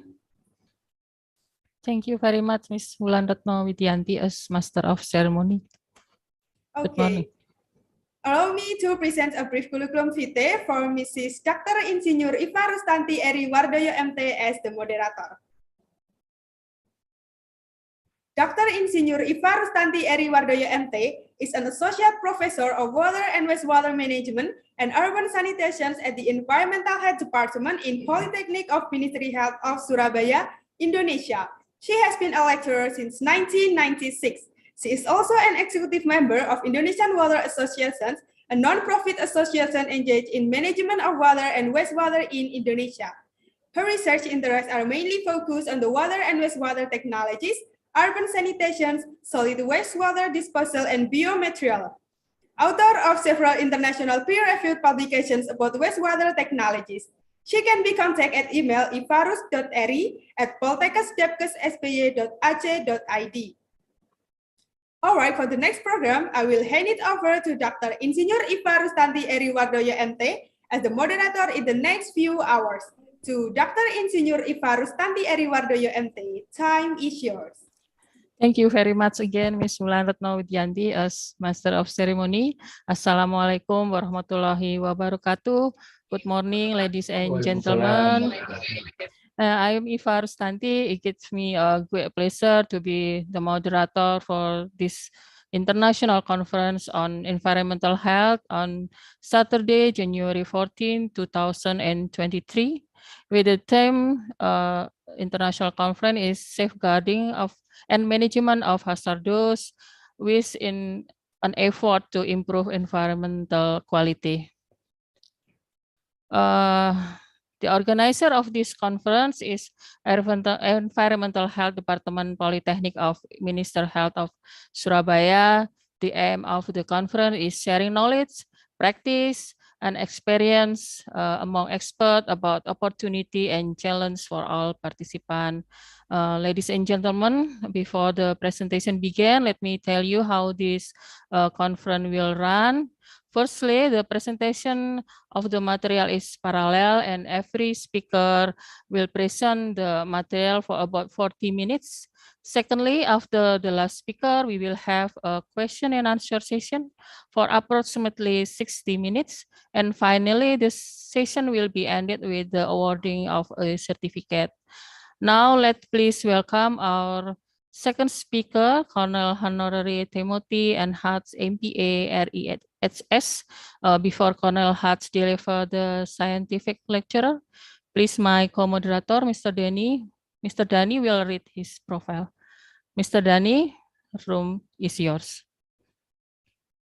Thank you, Mrs. Iva. Ladies and gentlemen, let me read the profile of Colonel Timothy and Hatch. Colonel Hatch has been a professional in Alabama Department of Public Health, Montgomery since September 1995.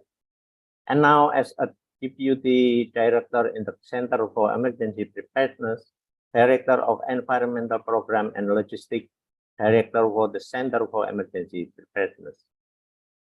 Education of Colonel Hatch from Auburn University of Montgomery was Bachelor of Science in Biology, major Environmental Science in 1995.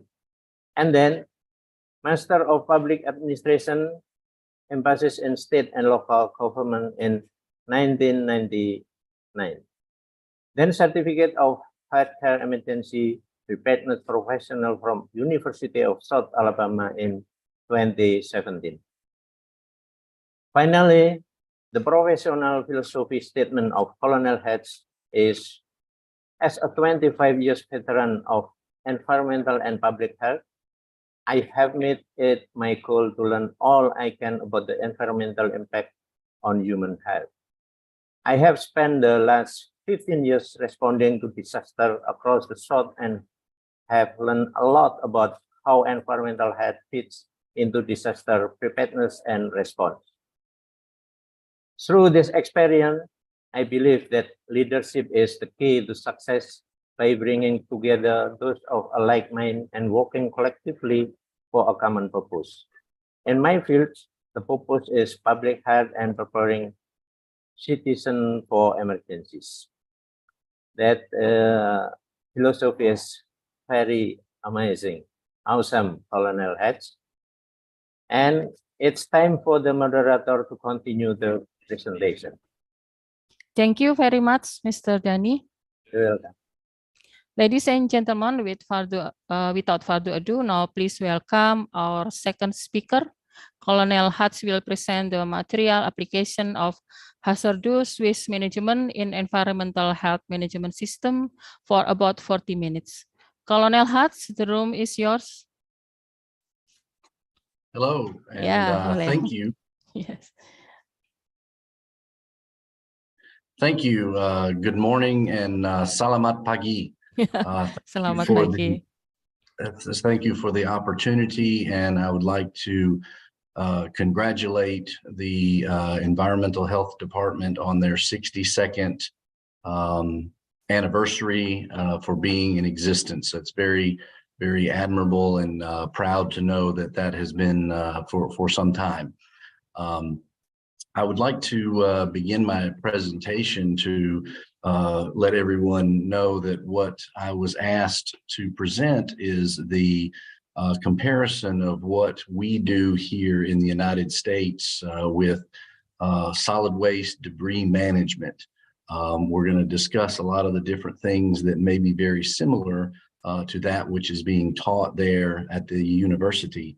It's very important that once the students gain their certifications and degrees, is looking at the application that knowledge is going to benefit them as practitioners and professionals in environmental health and sanitation. So if we could bring up the presentation, I'll begin at this time.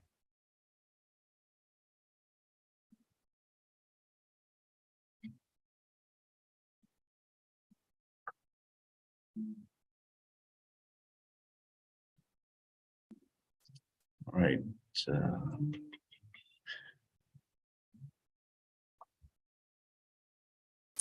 Let's see. Is there a way we could go to the actual presentation? This is the document. It would be the PowerPoint, please.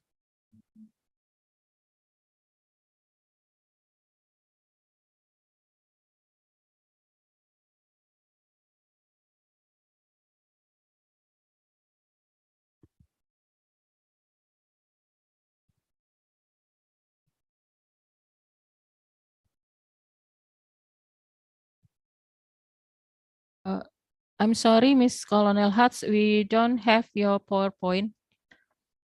Okay, I'll go ahead and do what I have. I can see it from here, and I will forward that on at a later date. But what we want to do is talk about not only in environmental health, but during disasters and how to manage that when things get out of control. But what we want to do is explain the role of the environmental health practitioner in addressing solid waste and debris management issues on a day-to-day basis, as well as that which happens after a disaster. Yesterday, here in my state of Alabama, we had a very large tornado, which caused a lot of debris with the wind and the rain. And so today there was a lot of waste management meetings talking about how to properly collect and dispose of those different types of waste, which we'll talk about here in a minute. What I also want to do is discuss key partners that we may have in our communities that would help us to prepare for the disposal, of large amounts of solid waste, hazardous waste, and debris, looking at how to respond, recover, and to even mitigate or lessen those effects on our community as we go through. We're also going to look at the different types or categories of waste that we as environmental health professionals may have to deal with as we go through our day-to-day operations or even that after a disaster. And then before I finish up here, I want to describe the elements of a solid waste and debris planning, management, separation, segregation, and disposal process, which I will give you some examples of that as well. So why should we be concerned with hazardous and solid waste? Well, when you talk about solid waste, we have to be concerned with its effect on human health, with our livelihoods, how we can go about our daily lives, general health, and the health and safety of our property and environment. If you look at disasters and what it costs to recover or rebound from a disaster, 27% of all disaster recovery costs are in debris management. So almost 1/4 or over 1/4 of all cost involved in managing a disaster is involved in solid waste, hazardous waste. And it is really critical to community recovery and even the morale or the emotional side of disasters.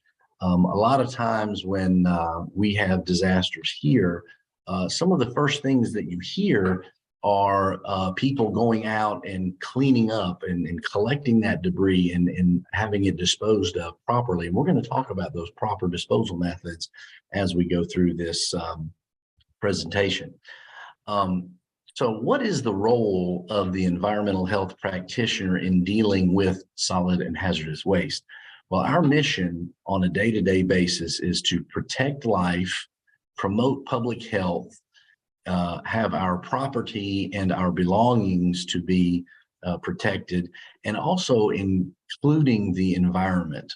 We want to live and exist in a healthy environment, and part of that is to properly manage and dispose of all wastes, including solid and hazardous waste.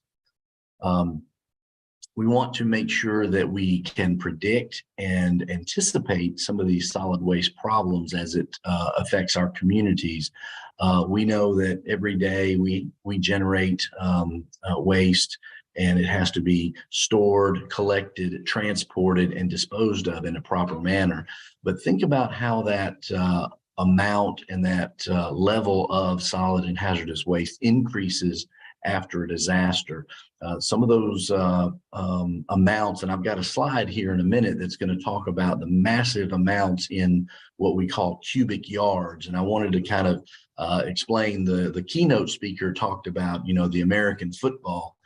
We all know how large an American football field is, or they call it the gridiron, where you go and play the game. But if you were to pile, trash up, on a American football field, one football field is generally considered 1,000 cubic yards. And so when we have a disaster, we're talking in the thousands of cubic yards. And again, I've got a slide that I'll show here in a minute.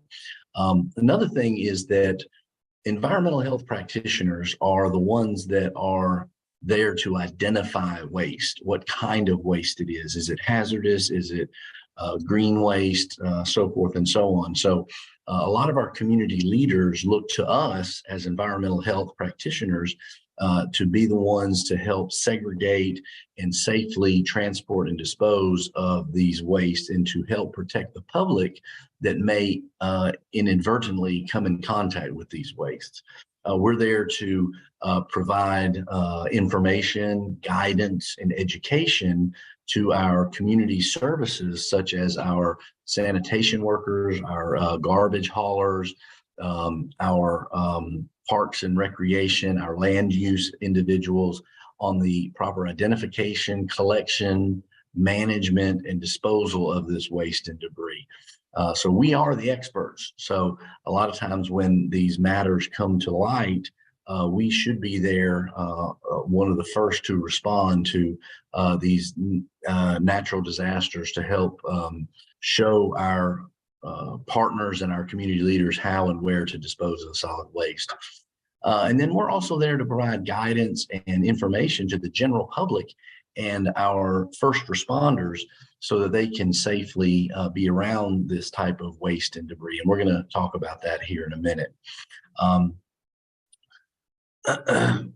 We also need to look at, in our communities, have we identified locations for temporary garbage storage, alternate means of waste disposal, or even additional sites for the burial of solid waste.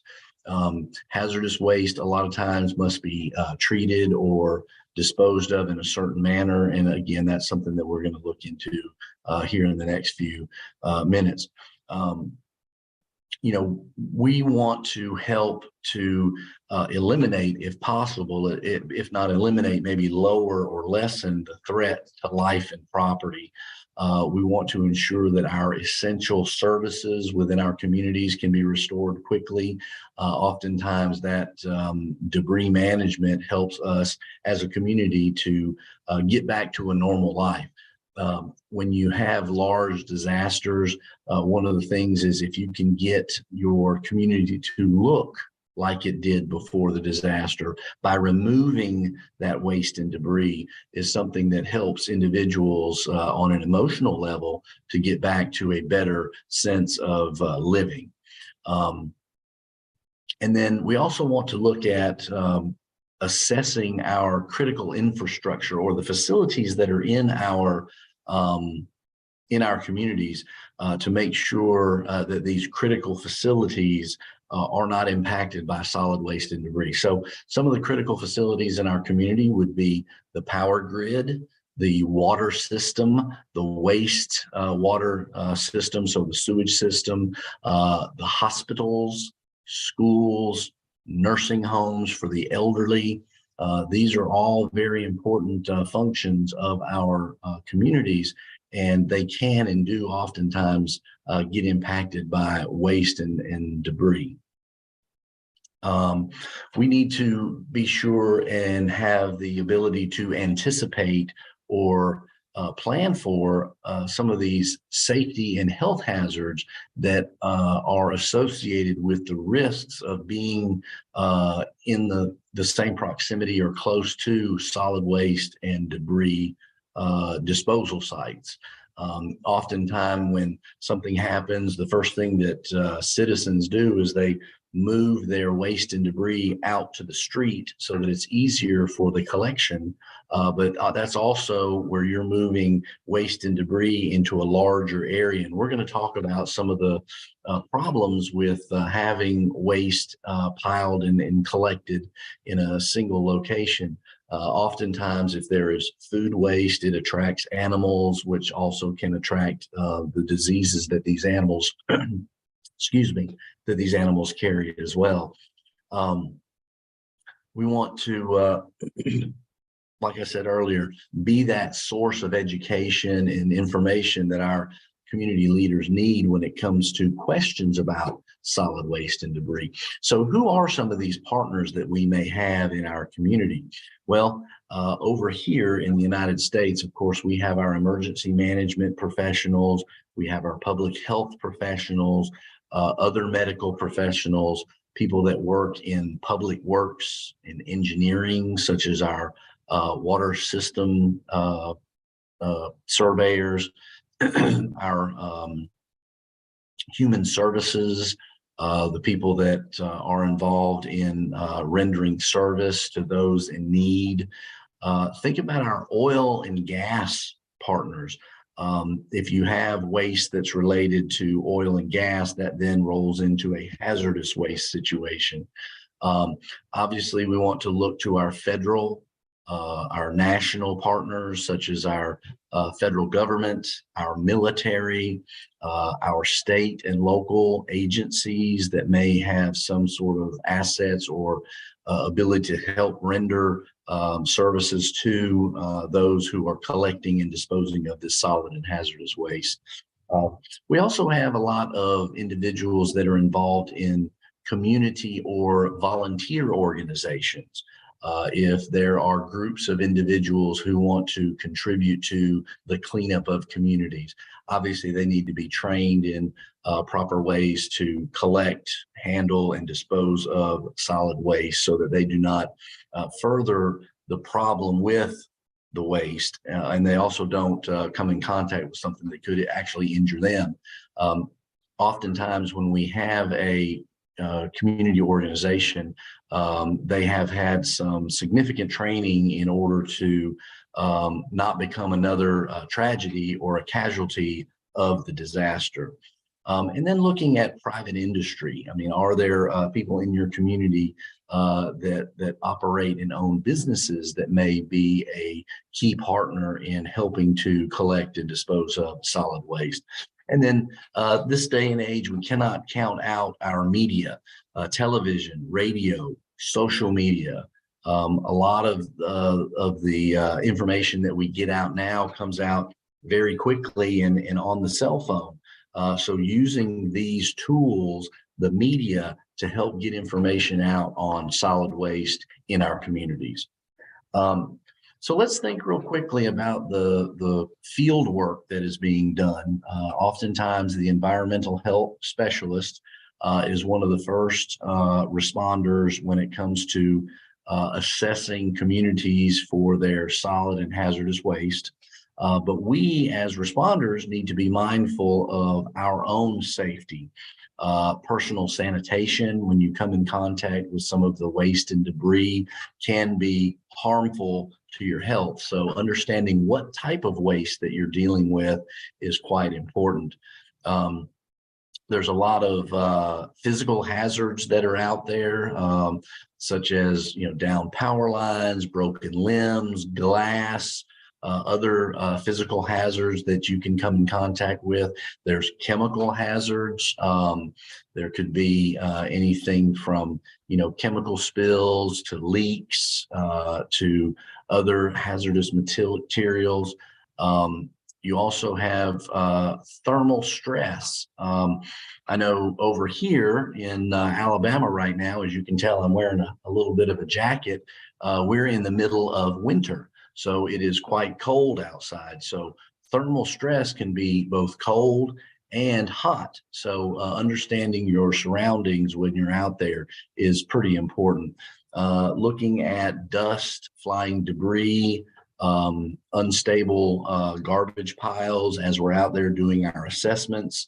Also, because a lot of our work involves being outside, we have to keep in mind that there are animals and insects and maybe poisonous plants that we may come in contact with that we need to make sure and watch out for, number one, first. And so something that we've all learned a lot about over the last couple of years dealing with COVID-19 is how to properly use and wear PPE, personal protective equipment. We want to make sure that if we're out dealing with solid waste, hazardous waste, that we wear a mask, we wear eye protection, we wear a helmet to protect our head, long sleeve clothing, to make sure that we are protected when we're out there working long hours in hot or cold weather that may be in conditions that are quite unsafe. But that's part of our job, is to be as safe as we can while we're out there in those unsafe conditions. Obviously, walking on uneven surfaces, there's a potential to slip or fall and get injured.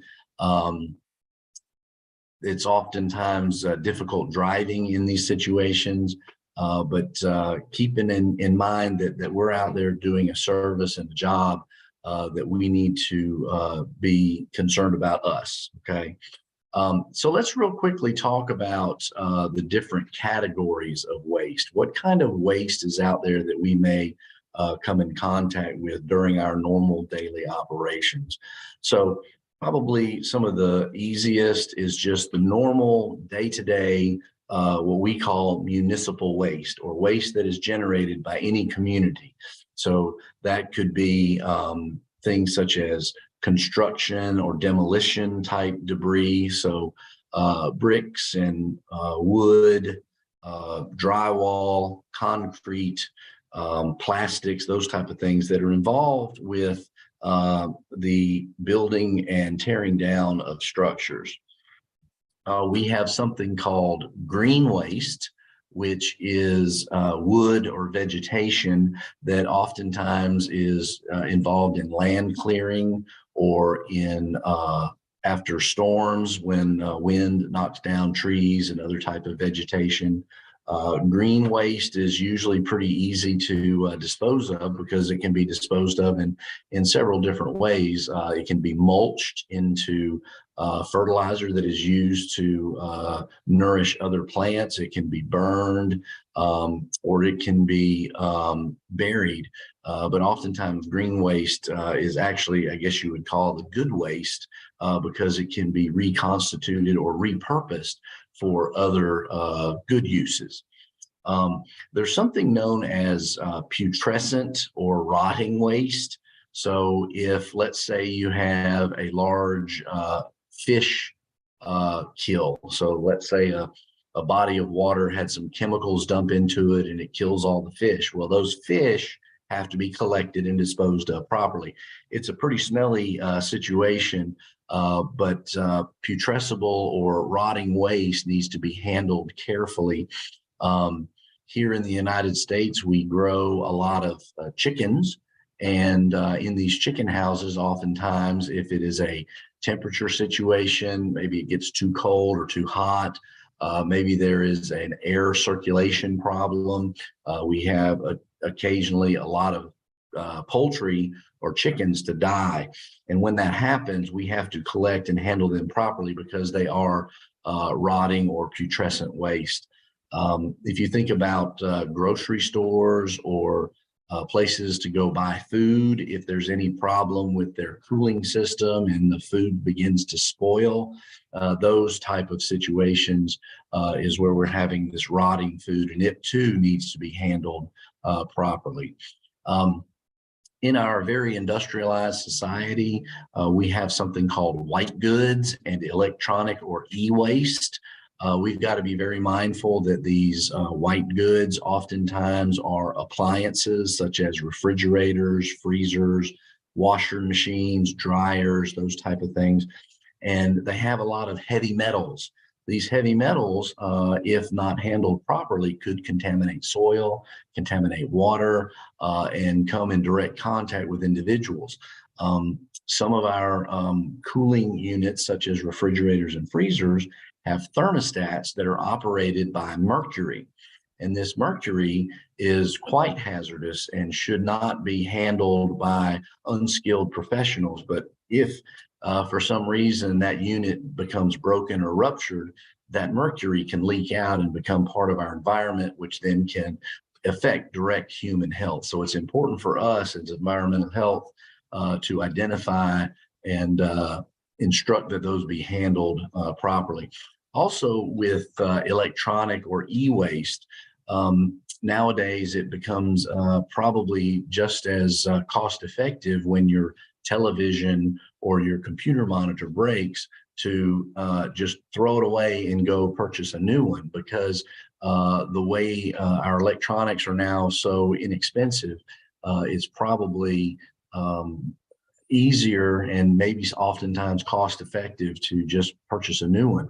Well, what becomes of these old TVs and monitors and that type of thing? Well, they end up in a landfill. And again, electronics have a lot of heavy metals, and those can be, if not disposed of properly, become hazardous to human health and to the environment. When we have a rain event and the floodwaters rise and floodwaters go down, when the floodwaters go away, there's usually sediment or a sludge or mud that's left behind.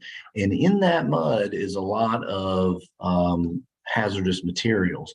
It could be biological from wastewater, it could be chemical, it could be physical, and oftentimes can have radiological contamination to it. So the mud and sediment that's left behind after a flood needs to be handled properly and with extreme care, because we don't know what type of contaminants are in that substance. Okay. Talking about hazardous waste actually is something that's very specific. Hazardous waste has a definition. Products are considered hazardous if they contain one or more of these four things. They're corrosive, explosive or reactive, flammable, or toxic. Now, if something's corrosive, obviously we know that it can harm human tissue or other surfaces. If it's explosive or reactive, it can, explode or detonate through exposure to heat or sudden shock or pressure, or even the presence of incompatible chemicals.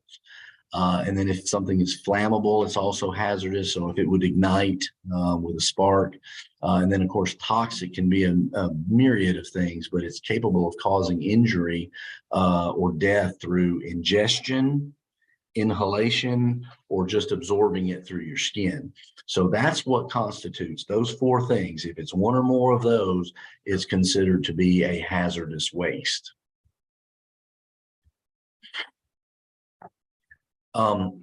In the United States, we have specialized training for individuals who are known as CBRNE, and that is an acronym. CBRNE is a designation for different types of waste, whether it's chemical for the C, B is biological, R is radiological, N is nuclear, and E is explosive. So oftentimes handling any of these type of wastes requires somewhat a level up from an environmental health practitioner, but often we also are there as consultants and advisors for the individuals that are properly trained to collect and dispose of these types of waste. Some of the other waste that we deal with is medical waste. If you have a hospital or a dialysis center or a pharmacy that is damaged in a disaster, one of the first things that environmental health practitioners need to be mindful of is, are there medical wastes that are in this debris? So some of the medical waste could be used medical devices and PPE, could be sharps containers with needles and blades, could be contaminated with human fluids such as blood. And so those are the things that we need to be thinking about if there is a suspect of comminuted or combined waste. Are there things in there that could be infectious? So what I want everyone to do real quickly is just kind of think about your house. At your house, do you think you have hazardous waste in your house? So if we think about like my house, I probably have gasoline for my lawnmower. Gasoline is hazardous because it is explosive. I probably have a can of insect spray to get rid of mosquitoes or ants. That's toxic, right? We probably have other things, motor oil, there's fertilizer, there's probably paint, other things. So if you think about your house and my house, we have a lot of hazardous waste around us day in and day out. But after a disaster, when this debris becomes more and more, think about the number of types of waste that could be in a debris pile. Part of debris and waste management is disaster planning. We need to make sure and have the forethought as environmental health practitioners, members of our response community, that we develop a plan for increased volumes of solid waste and debris. I mentioned earlier about the health and safety of the responders, the environmental health practitioners, but also we need to be mindful of the health and safety of our community.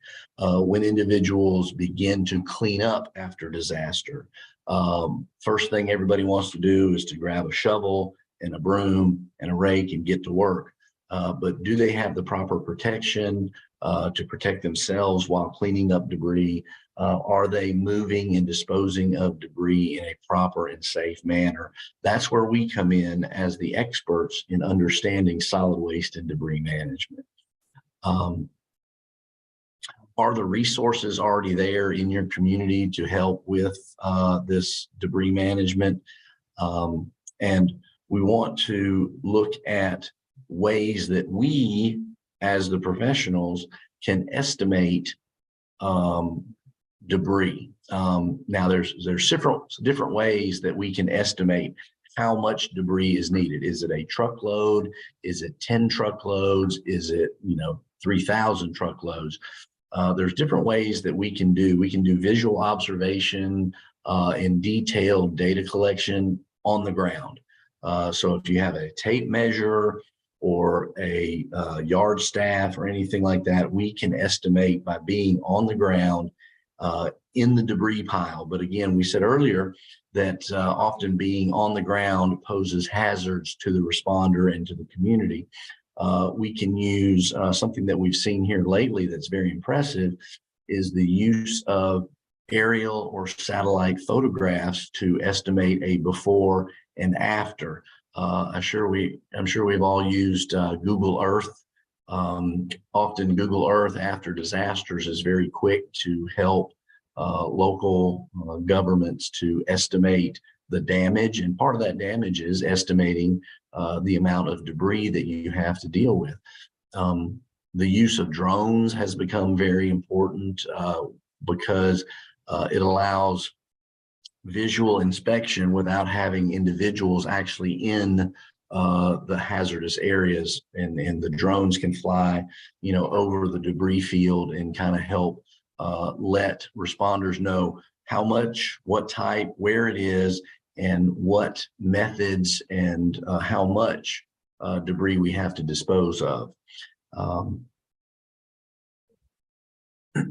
If we remember back, some of you may remember, it's hard to believe that it's been 12 years ago, but in March of 2011, there was a tsunami that happened off the coast of Japan.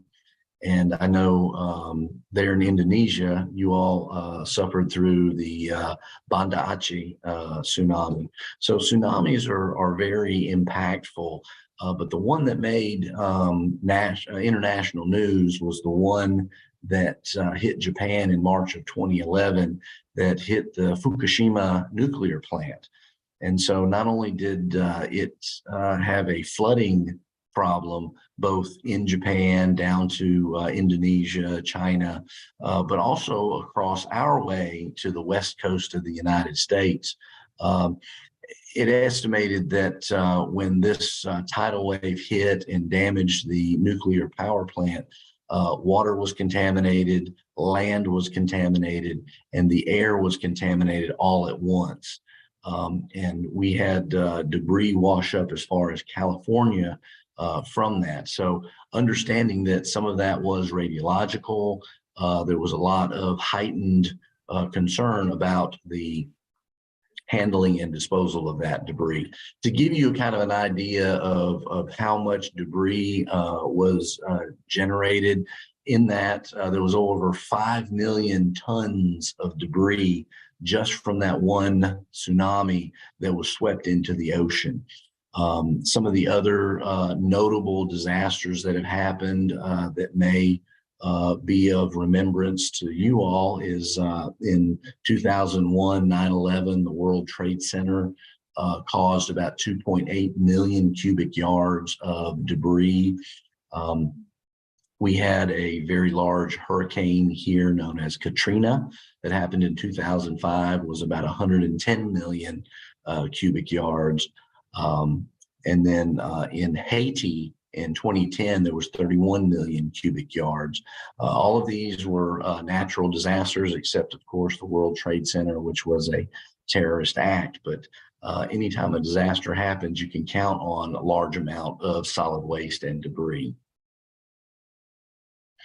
So it's probably good for us to look at our communities, and I'm hoping that everyone knows the waste disposal process in your community as it exists today. Whether you have to take the trash and debris yourself to a landfill, or maybe you have a truck that comes around once a week, twice a week, once a month to collect the debris. Those are known commodities of debris that we deal with day in and day out. But are there needs for alternate methods when a disaster happens?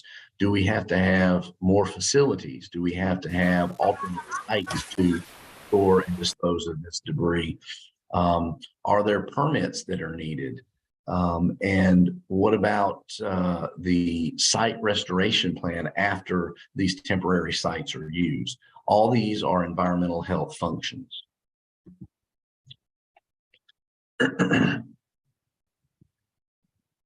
So in my PowerPoint, and I'll forward that again, but there's a lot of pictures here that we have about different types of segregation of different types of waste so that they can be properly handled, transported, and disposed of.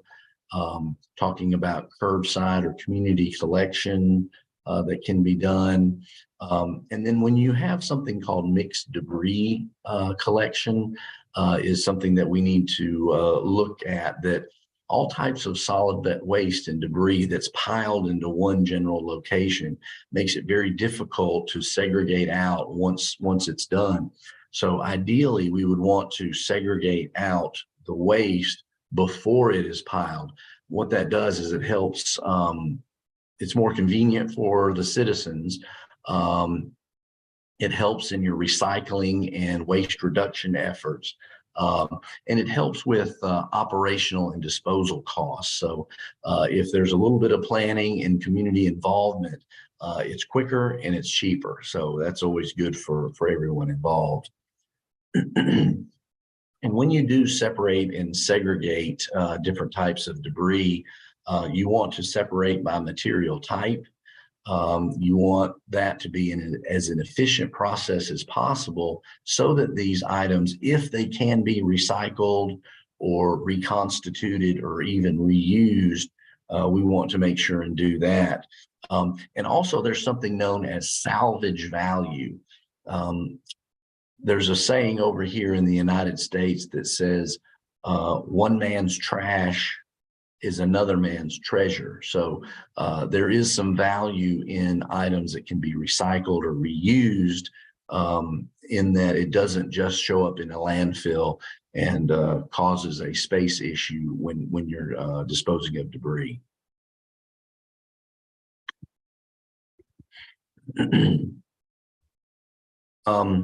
You know, it's very important to make sure that you have plenty of pickup and transport when you're looking at debris movement. Are there enough garbage trucks? Do you have the roads cleared in order to move that debris where it needs to go? There's something known as waste transfer stations. These are facilities where solid waste is unloaded from these garbage trucks that are staged before they're loaded into a larger container. We also have temporary storage. Can maybe an abandoned airport, or, you know, we talked about the American football field. Can we use that as temporary garbage storage? You know, it does increase the cost if you're handling it more than once, but we want to make sure and be as prudent and cost effective as possible. Now, there's something known as reclamation, where you can actually reclaim or reuse some of the solid waste and debris.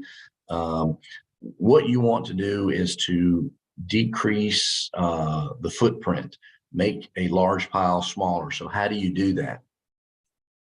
Well, there's several different ways. There are, if it's green waste, you can mulch or chip it. If it's something that can be ground with the use of a machine, there is a lot of thought now into doing what's called waste to energy. Burning of garbage is generally frowned upon due to air quality, but there are a lot of companies and equipment out there today that do what's called biomass fueling. To generate heat, you need fuel, and some of that fuel can be some of this solid waste. So using the waste for good. There's a plant over in Sweden that actually not only can burn all of the garbage, but it generates enough power that they sell power back to the community for using their own waste, basically. So it's pretty ingenious, but there's a lot of environmental regulations behind that because you don't want what you're burning to come out as in smoke, and then you have air quality and other human health issues. Excuse me. There is something called air curtain destruction. Oftentimes, if you can get a heat source, generally through flame or natural gas that can heat the solid waste up to a certain temperature, then the ash that is produced is very, very minimal. So hot is good, but again, we have to be concerned about air quality. Open burning is frowned upon, but in severe situations, sometimes that can be done. But if it is done, there has to be air monitoring done at all times. Because sometimes when you burn, you don't know what's in the debris pile, if there is something that could be toxic, or again, going back to our definition of hazardous, maybe something that we need to be mindful of. Now, before we close, I just wanted to go over again some of the basic learning objectives that we had. And if I look at the clock, I'm getting real close to 40 minutes. But what we hope to have accomplished here in the last few minutes is explaining what the role of an environmental health specialist or practitioner is in addressing solid waste, debris, and hazardous materials. Remember, you are the experts. You're going to have community leaders and even other environmental practitioners come to you because at the end of the day, everyone can say that, oh, we're concerned about the environment, but really they're concerned about human health and how the environment may affect that human health. Also, make sure that you identify and reach out, learn with, and plan with your community partners to prepare for, respond to, and recover from events that cause a large amount of solid waste, debris, and hazardous materials. Keep in mind that we've described the different types of hazardous materials, the different types of general solid waste, how we are to handle them, what we need to be concerned about as practitioners, and looking at the planning of how are we going to dispose of a large amount of debris after a disaster. We talked about temporary land storage, air curtain burning, alternate disposal and burial sites. And what we want to make sure is that we have the base knowledge of what debris types there are and how we can effectively contribute to the health and safety of our community when it comes to solid waste and debris. So hopefully I've done my 40 minutes, and I would like to turn it back over to our moderator. I thank you again for your time. I will stay on, as I heard, after the presentations are done, and can accept any questions. Okay. Thank you very much, Colonel Hatch, for giving such an informative and comprehensive presentation. There are many questions for you, but we'll discuss them later after the end of parallel session. Okay, thank you very much. Ladies and gentlemen, now please welcome our third speaker, Professor Dr. Kayan. Before Professor Dr. Kayan deliver the scientific lecturer, my co-moderator, Mr. Dani, will read his profile. Mr. Dani, the room is yours. Thank you, Mr. Eva. I will like to read the profile of Professor Kayan. Prof. Kayan is a professor of sanitation at the Environmental Health Department in Polytechnic Banten, Ministry of Health, Indonesia. He has been a lecturer since 2000 and also the director of Polytechnic Banten since 2020 until now. Professor Kayan is also the Deputy Chairman of the Indonesian Association of Environmental Health Experts, a sanitation professional organization in Indonesia. The master and doctoral education of Professor Kayan is in environmental health, taken at the Gajah Mada University Medical Faculty. Professor Dr. Kayan's research interests are mainly in water, especially rainwater sanitation and parasites. Prof. Kayan is also as an author of several international publications on rainwater use and parasite. That's all. Now let's have the second presentation. Okay, thank you, Mr. Dani. Ladies and gentlemen, without further ado, now allow me to welcome Professor Dr. Kayan. Professor Kayan will present the material Competency of Environmental Sanitation Expert with the realization of the hazard waste management. The presentation about 40 minutes. Professor Dr. Kayan, the room is yours.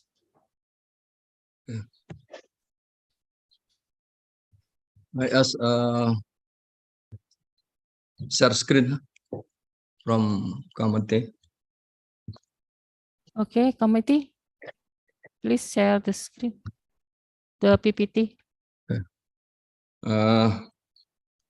Assalamualaikum warahmatullahi wabarakatuh.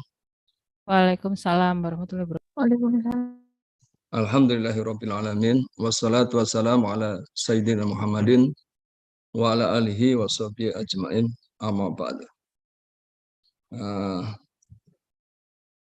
On the honorable of the director and deputy director and heads of environmental health department, special from Polytechnic Health Surabaya,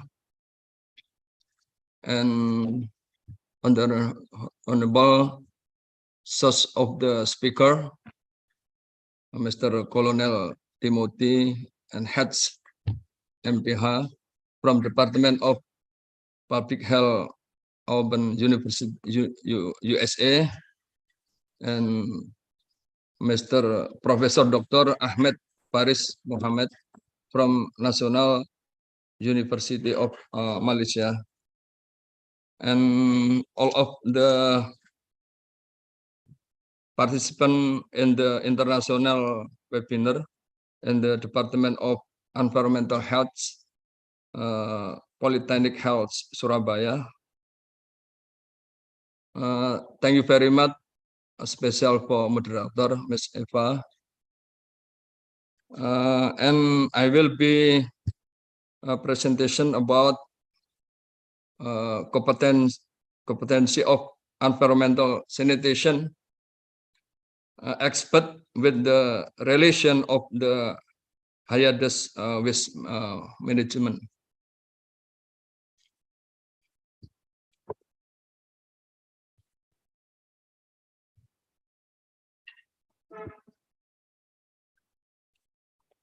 And then we know about the environmental pollution sources from natural. I don't know, for example, from Timothy is like tsunami, and man-made, from transportation, like transportation and public place, like.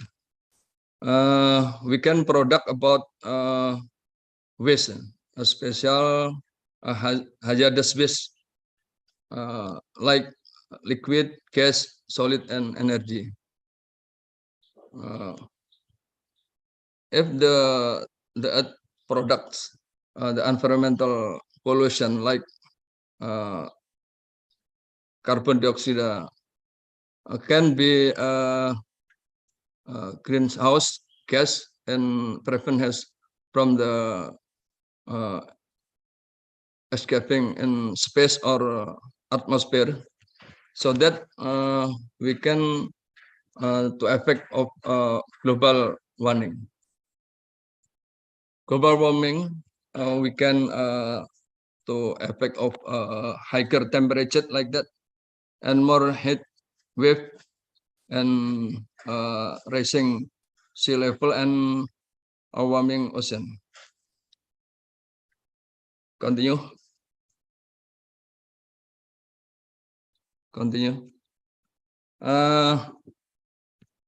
Environmental health and sanitation, a specialist environmental health definition is the science and practice of the preventing human injury and illness and promoting well-being by identification and evaluating environmental source and hazard agent, and the third is limiting expose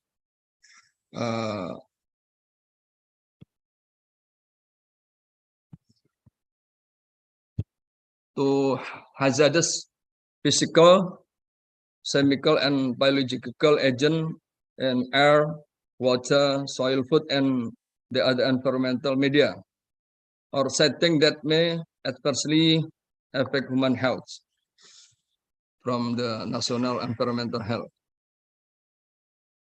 But environmental sanitation is definition. One is the control of those factors in man physical environmental with exercise or may exercise a deleterious effect on his physical, mental, and social well-being. And the other definition is environmental sanitation as the study art and the techniques scientific knowledge for the improvement of the environment of man for his health and welfare. Continue. We know about the environmental system.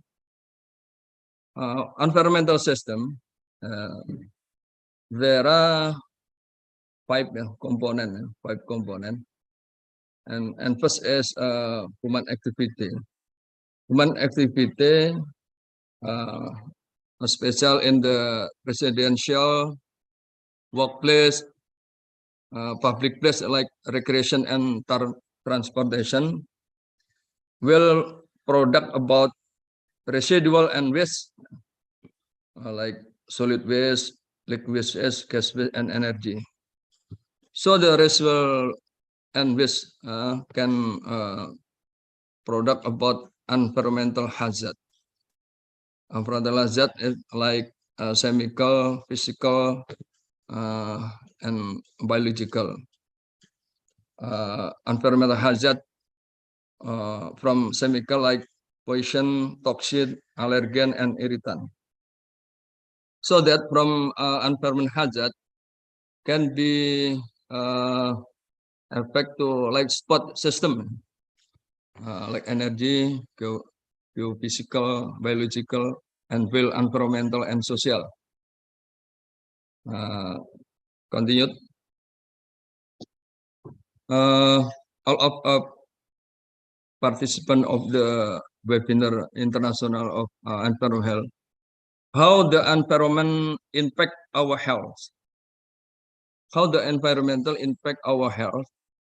People are exposed tourist factors and their home, workplace, and community role, like and the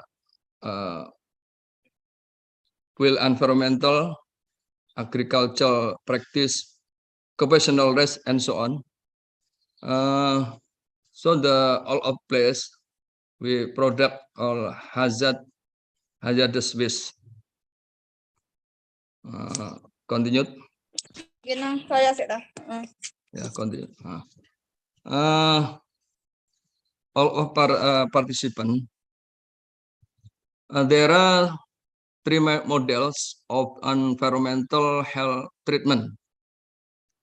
First is holistic model, waste and waste management, and the hierarchy of control. Three methods of the in-icing is good for the treatment of our pollution in environmental or hazardous waste. Holistic waste, I think all of us to know about this. The big of the problem is environmental, but waste and waste management, I think the new method, because in the waste and waste management, the now can to in COVID-19. But the hierarchy of control, like Mr. Timothy tadi, we must, as for occupational health, must be make PPE, personal protective equipment. I think like that. Go continue. And then a special solid waste, not hazardous waste. There are type and methods of solid waste management. A special disposal, disposal and waste disposal. There are three methods: open dumping, landfilling, and incineration. The type or method is a special, not hazardous waste. And the method of separating waste be divided by the three dangerous, infected, and toxic waste, by biodegradable and not biodegradable, and can be reduced, reused, and recycling. Okay, continue.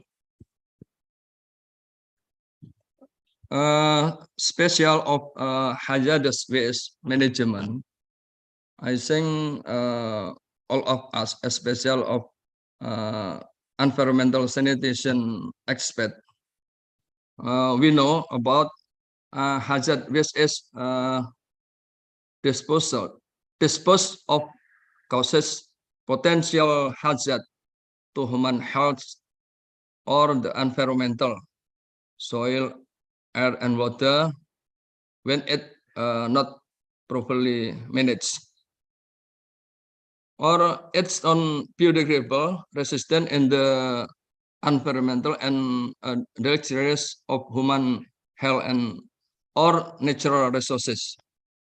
Now Mr. Timothy explained about the characteristic of the hazardous waste, like hazardous waste characteristic as radioactive, chemical waste, corrosive waste,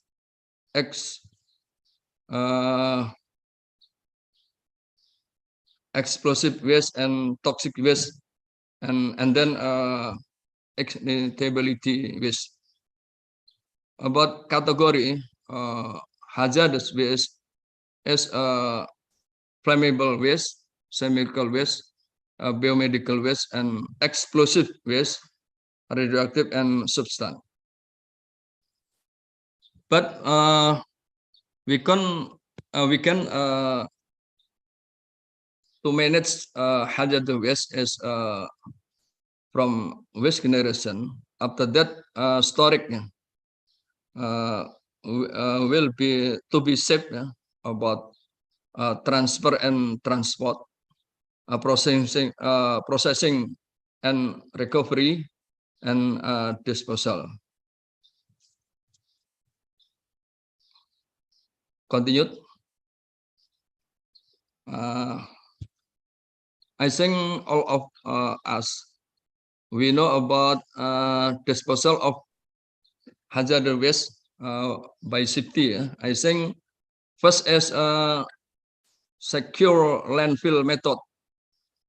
In Indonesia, the method is the Cilengsi, West Java.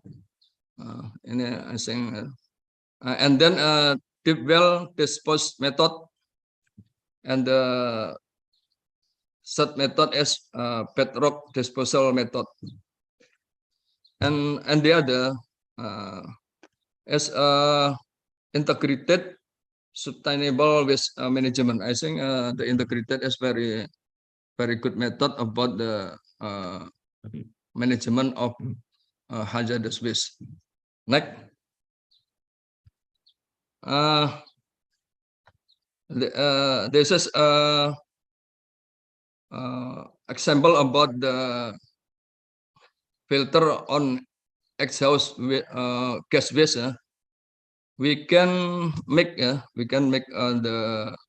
like that the meaning of tungku sanira from POPR, I think. And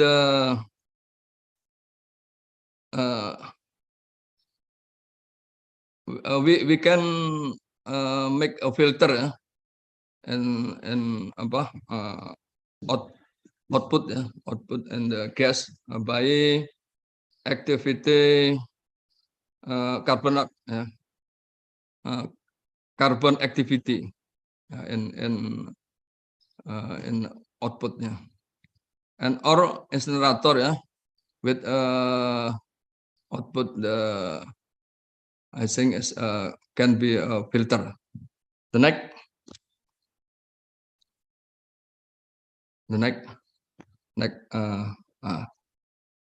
But a special waste water treatment, a special from waste water from like hospital like that. We can use about activated sludge. Activated sludge, I think the concept of the activated is there are water, aeration tank, clarifier center, and that recycle sludge and treated water. If I think the wastewater treatment, a special from hospital, wastewater treatment in hospital. Next, appropriate technology of solid waste, especially not hazardous waste.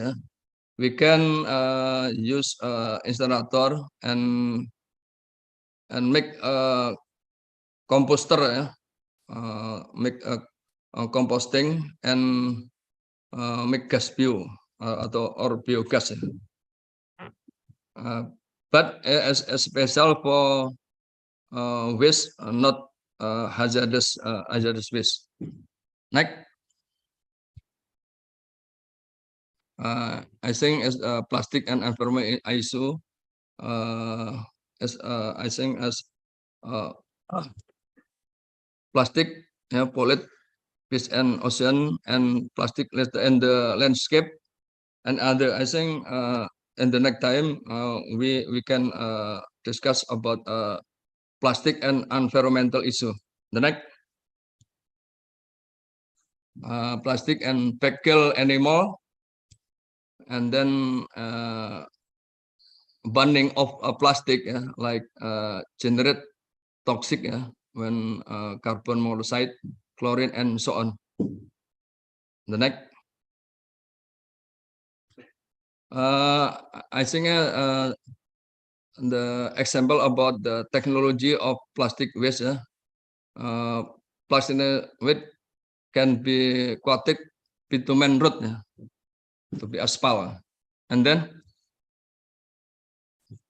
the next liquid full ini can waste the collection to plant and then waste process to be energy to fuel gas and electric, and then the next okay. How the environmental sanitation competent about especially how to manage of hazardous waste.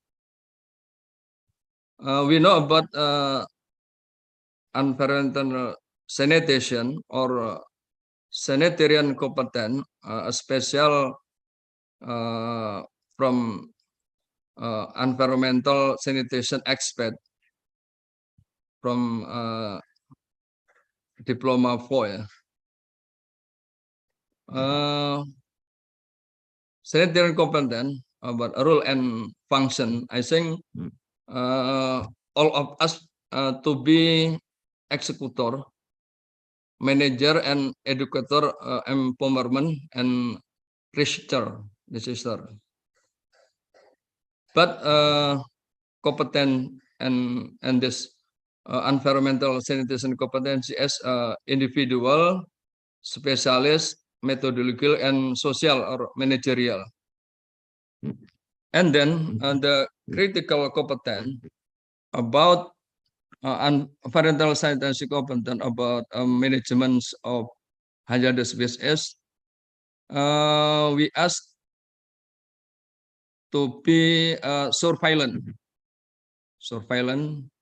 and then risk assessment, risk evaluation, and risk management and protection.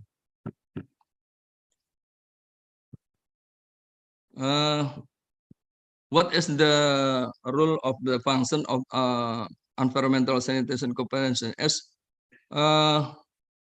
like sanitarian or environmental sanitation expert able to identify the characteristics of categories of hazardous waste, and then sanitarian able to identify of the characteristic and category of the hazardous waste.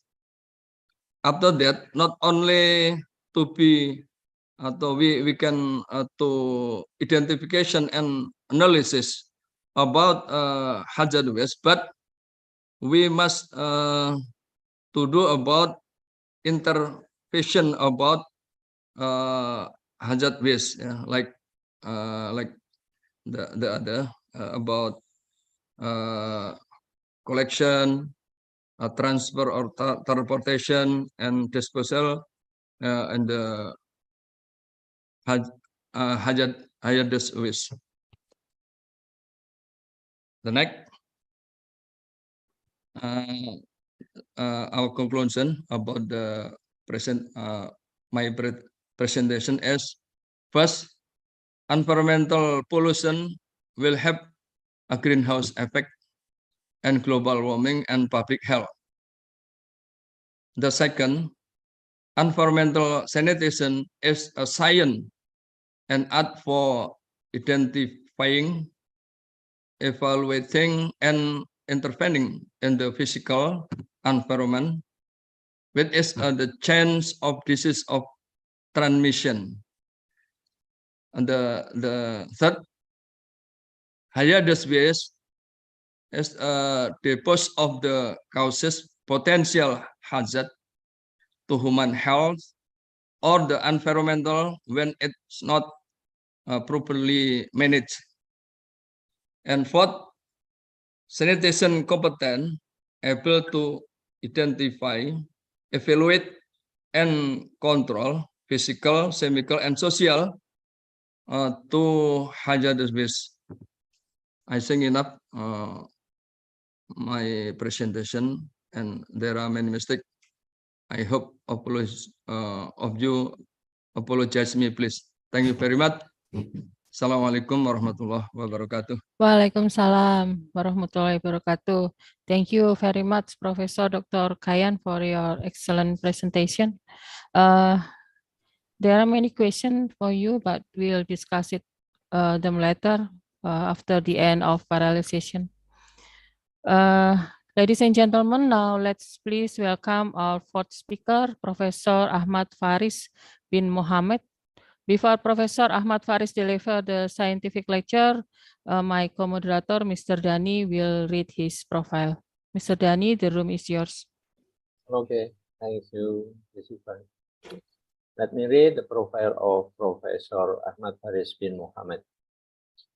Ahmad Fariz bin Mohamed started his career as science officer at the Palm Oil Research Institute, Malaysia. After graduating with a Bachelor of Science in Ecology from the University of Malaya in August 1994. He then moves to University Kebangsaan Malaysia and was appointed as Science Officer at the Institute for the Environment and Development, or Lestari, in November 1994. From July 1996 to October 1997, he was appointed as a tutor and went to the Universities of East Anglia, Norway, United Kingdom for his master's degree, MSc in Environmental Science from 1996 to 1997. He was conferred with a Doctor of Philosophy degree from University Putra, Malaysia, specializing in environmental management system and waste management in the year 2007. For more than 25 years, he has a vast experience in research and teaching in the field of sustainable management system, waste management, and urban metabolism. Those fields for urban sustainability with the application of the life cycle assessment as a research tool. These fields are key components for knowledge development in supporting the concept and knowledge development and application for urban livability and sustainability in Malaysia. He is also actively participating in research and knowledge dissemination activities for an environmental policy, industrial development, and urban process evaluation, focusing on policy, planning, and decision-making process issues. In addition, the distribution of industries and urbanization process impact on the environment and human health were the focus of research interest. Also have an interest in the field of clean technology, sustainable consumption and production, or ECP. Currently hold a position as professor and principal fellow at the Institute in the Institute for the Environment and Development, University Kebangsaan, Malaysia. That's all. Now let's have the fourth presentation, Mrs. Eva. Okay, thank you very much, Mr. Dani. You're welcome. Ladies and gentlemen, Professor Ahmad Fariz will present the material analysis of risk factor and hazard of hazardous waste to the environment. The presentation will about 40 minutes. Professor Ahmad Fariz, the room is yours. Okay, thank you, Madam Moderator and co-moderator. Okay, Can I thank share you. my screen? Right. Yeah. You can share your screen. Yeah. All right. Can you? Oh, okay. Okay. Let me. Okay. Assalamualaikum warahmatullahi wabarakatuh. And good Waalaikumsalam morning. warahmatullahi wabarakatuh. Almost lunch hour, so I will try to speed up. My title of presentation is about managing hazardous waste risk with a sustainable approach. We know that currently the previous speakers have talked about some experience or detail of what to do. But what I want to talk about is first to introduce what are the definition of hazardous waste, because this is a very critical point of view where in the process of learning, for example, I believe the audience of this conference is mostly students, a practitioner, and academicians, and also maybe a decision maker. So first you have to make sure that you understand what are the meaning of hazardous waste. If you look at the definitions, the hazardous waste refer to any residue or combination of residue that may be potential hazard to humans or the environment. Okay, if you refer to US EPA, it defines a hazardous waste is a waste with properties that make it dangerous or capable of having a harmful effect on human health or the environment. Hence, hazardous waste is generated from many sources, ranging from industrial manufacturing process waste to batteries, and may come in many forms, including liquid, solid, gases, and sludges. So the hazardous of toxic waste can also be defined in regulatory terms. This include one or a combination of the features in the US EPA Resource Conservation and Recovery Act, which includes the following characteristics. As mentioned by Colonel Hatch just now, it should be, if there is a characteristic of corrosivity, ignitability, reactivity, toxicity, it will consider that item or residues as a hazardous.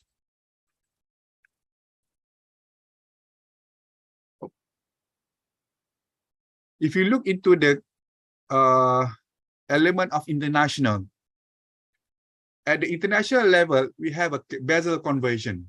Basel Convention is adapted and formatted and established in 1989. Was set up at international level for the purpose to control the transboundary movement of hazardous waste. That is the movement of hazardous waste across international frontiers. And Indonesia is not far from this, because the issues of transboundary movement of hazardous waste using Indonesia is quite active.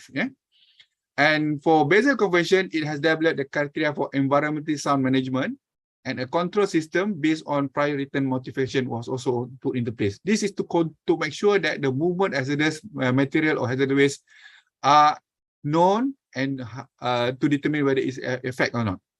So the main objective of the Basel Convention is to ensure environmentally sound management of hazardous waste with the aim of protecting human health and the environment by the minimizing hazardous waste production whenever possible.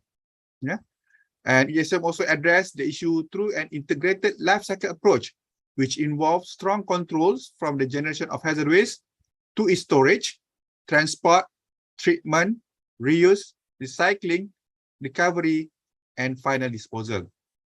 So there are 21 keywords with specific of definition, but however, I would like to put in place these important keywords because it's relevant to the conference. First, the definition of waste.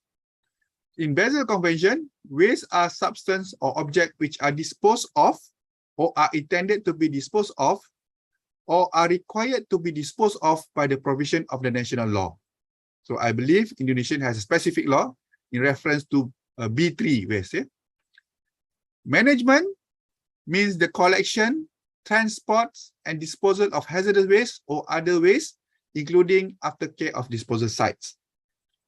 And environmentally sound management of hazardous waste or other waste means taking all practicable steps to ensure that hazardous waste or other waste are managed in a manner which will protect human health and the environment against the adverse effect which may result from such waste. So generator means that any person whose activity produces hazardous waste or other waste, or if that person is not known, the person who is in possession and on control of those waste. Disposer means any person to whom hazardous waste or other waste are shipped and who carries out the disposal of such waste. These 5 definitions is critical when we talk about the risk management of toxic and hazardous waste. So we refer to Indonesian law. If you look at the definition, of hazardous waste toxic and hazardous waste, they are already have under the Indonesian law. Government Regulation of the Republic of Indonesia, number 74/2001 on hazardous and toxic substances management, President of the Republic of Indonesia. So you already have this. So the definition used for Indonesia is hazardous and toxic substances hereinafter referred to as B3, means a substance or material that by its nature and or its concentration and or its quantity may either directly or indirectly contaminates and or damage the living environment and or may harm the living environment, health, human survival, and other living creatures. So B3 management means any activity that produce, transport, distribute, stores, uses, and or discharge the B3. And B3 management regulation is aimed at preventing and or mitigating the risk of B3 impacts to the living environment, human health, and other living creatures. So if you look at that, the definition of under the Indonesian law is clearly stated that you need to make sure that in managing risk of toxic and hazardous material or waste in our conference concern, you have to understand this. You have to make it clear. So when we talk about hazardous waste, there are many types. Yeah, the common types of hazardous waste is usually in form of solid, and they are also liquid, sludge, and gases. Yeah, so these are four major types, and usually you find it in many in the industry or maybe at your homes. Yeah? So if you look into this, hazardous industrial waste is defined as any solid waste or combination of solid waste which because of its quantity, concentration of physical, chemical, or infectious characteristic may one cause or significantly contribute to an increase in mortality or an increase in serious, irreversible, or incapacitating illness, or it poses a substantial presence of potential hazard to human health or the environment when improperly treated, stored, transported, or disposed of, or otherwise managed. Because if you look into the issue of toxic and hazardous management, we talk about risk, all these factors will play a role. And since you are going to train your students or going to practice what you are going to do, you have to understand this. So when refer to USB just now, the aspect of the four waste characteristic is very important. The toxic hazardous waste must have one or at least one or maybe combination of these four characteristics: the irritability, corrosivity, reactivity, and toxicity. So if you look at this, when you talk about toxic waste, it usually are poisons, even in very small or trace amounts, have acute effects, causing death or violent illness or chronic effects, or slowly causing irreparable harm. Some are carcinogenic, causing cancer after many years of exposure. Others are mutagenic, causing major biological changes in the offspring of exposed human and wildlife. There are many cases of this. The famous is the Minamata in Japan. Yeah? And I believe in Indonesia, there are also cases of toxic waste effects happening. Yeah? And then we have another, we call it reactive waste. Reactive wastes are chemically unstable and react violently with air to water. With air or water, when you mix air or mix water, it causes explosion or form of toxic vapors. Ignitable waste burn at literally low temperatures and may cause an immediate fire hazard. So that we call reactive waste. Corrosive waste include strong acidic or alkaline substances, destroy solid material and living tissues upon contact by chemical reaction. And I believe for those who are working at hospital, for example, there are many practitioners here are working at, you saw these effects. And then we have infectious waste, include use of bandage, hypodermic needles, and other materials from hospital or biological research facilities, as mentioned by Pak Ahmad just now. how this is very critical and is this also a very important hazardous waste. Then we have another one called radioactive waste, which emit ionizing energy that can harm living organisms. Radioactive waste material can persist in the environment for many thousands of years before fully decay. This is much concern over the control of this waste. I'm not sure about Indonesia. In Malaysia, we do have small amount of radioactive waste. And of course, US is also a good example how they manage radioactive waste. Yeah. So a waste category chart specify that waste can be potentially hazardous. Why we must understand the characteristic of waste? Because we need to understand how it reacts and effect to the environment and human health for the purpose of managing the waste. Yeah. So if you look at that, there are many types of waste producers. Yeah. The most important that we understand, that we can show and we really directly understand is from the industry. So from the industry, of course, manufacturing industry, farming, water treatment system, construction, automotive garage, train maintenance depot, aircraft maintenance hangar, timber factories. This is an example of industry that generate many types of hazardous waste. Yeah? Of course, power plant, coal power plant, especially nuclear power plant. This is one of the power plant that can generate many types of hazardous waste from their residue. Domestic, as just now I mentioned by Colonel Hatch, in the domestic level, in our house, pesticide, battery, electronic product waste, paint, engine oil, brake oil, for example. This is all toxic hazardous waste that available in our house.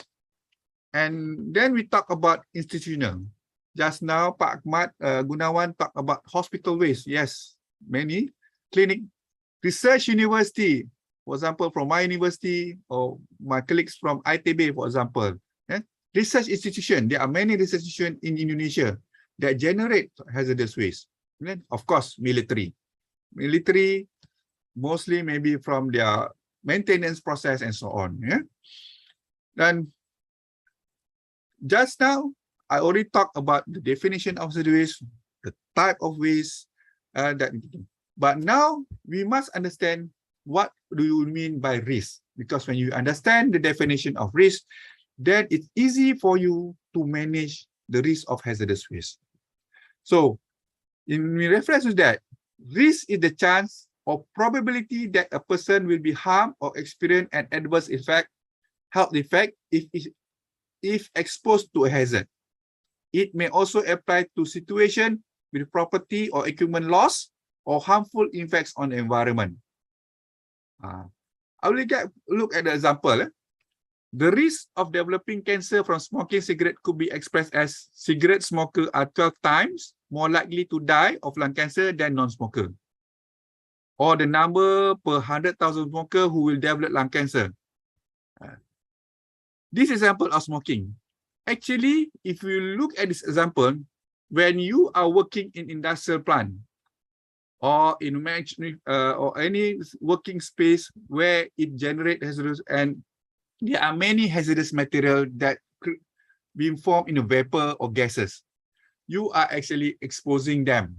Of course, if you look into what are being practiced in the industrial plant that generate or produce or using hazardous material, all the precautionary things must be implemented and must be practiced by the workers. That's why if you go into this plant, you have to wear the helmet, you have to wear the goggles, you have to wear the all the safety equipment, yeah, to make sure that you are not exposed.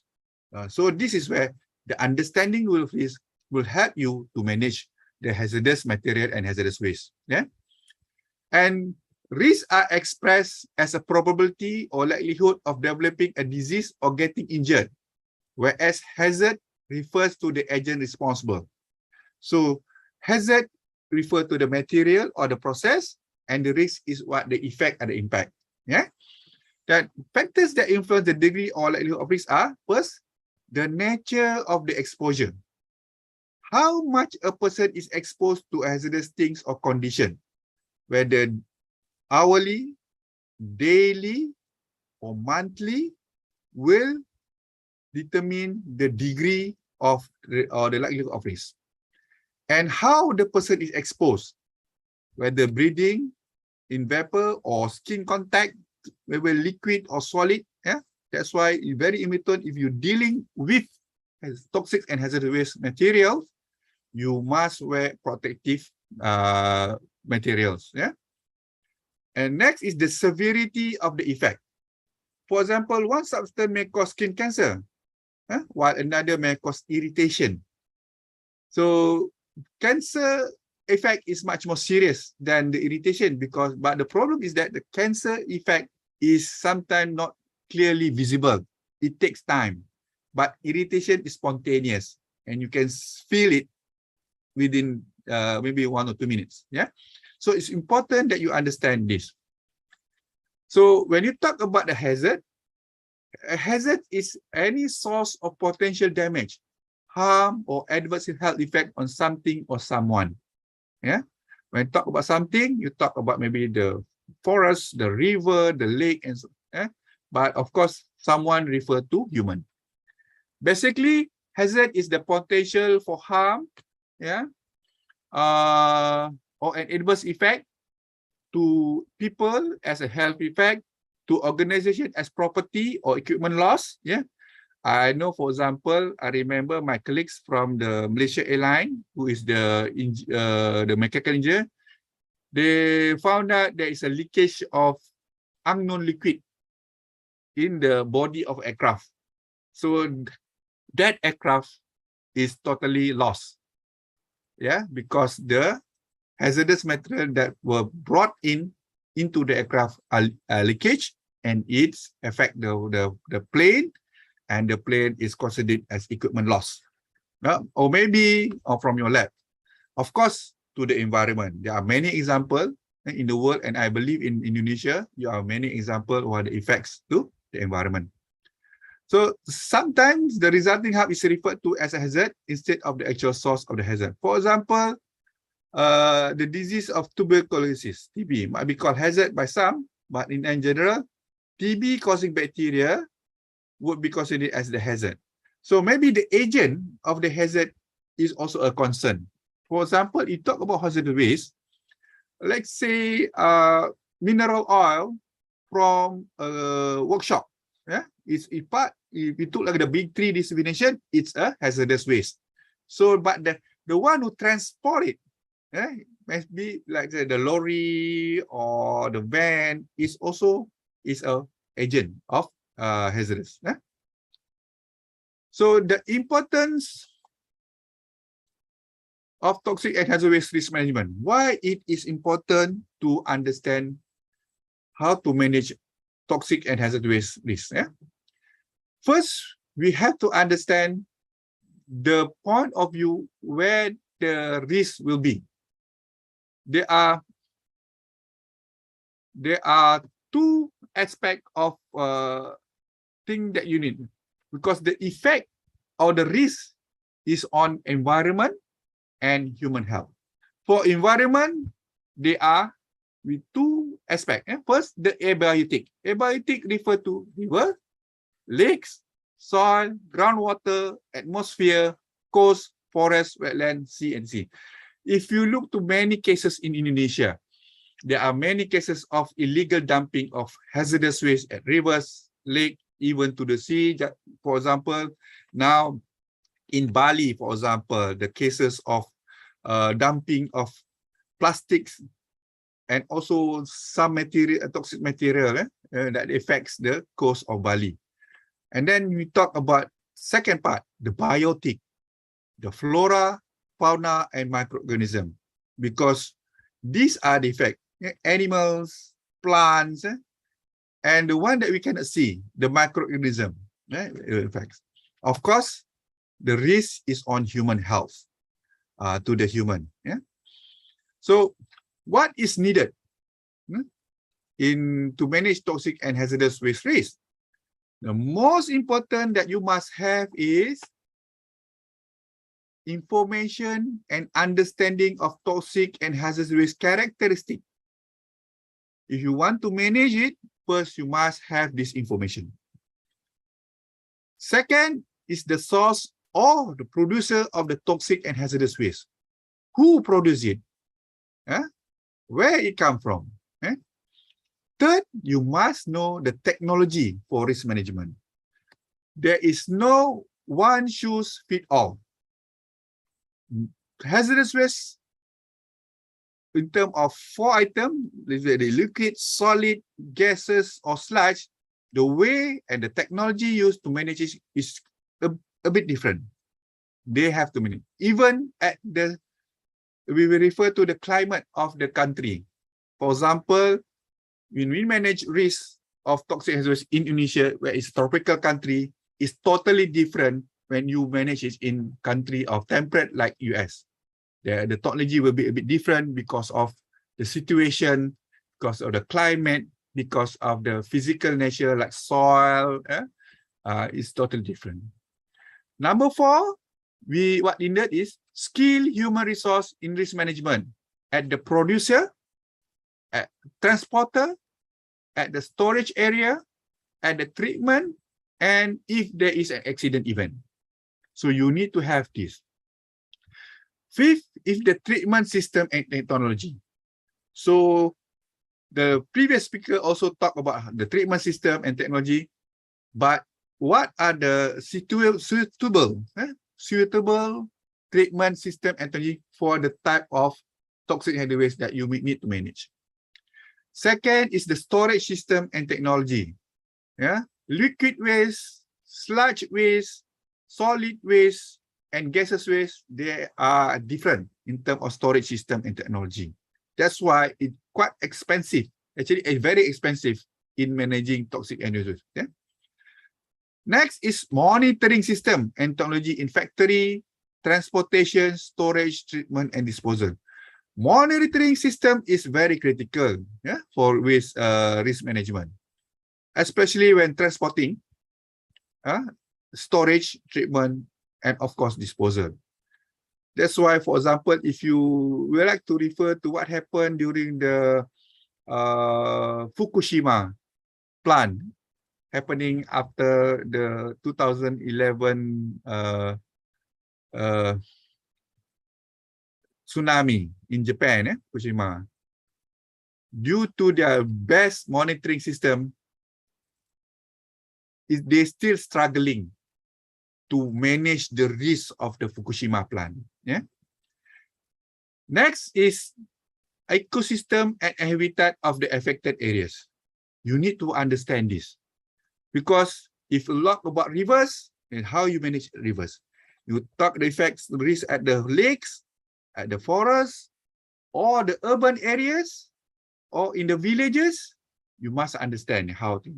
Because the movement of this toxic, depending on the characteristics, it will affect the risk, the level of the risk, the potential of a risk to the human health and also the ecosystem. Lastly, community of the affected areas. How you handle them? If it's happened in urban areas or in villages, or in certain areas, you need to understand how you communicate with them in managing the risk of the affected areas. So I would like to bring in some ideas and the approach in managing toxic hazardous waste. We can use the ecosystem approach in managing toxic and hazardous waste that will help to ensure the risk and hazard posed by toxic and hazardous waste able to be managed in a holistic manner. So what we can do is,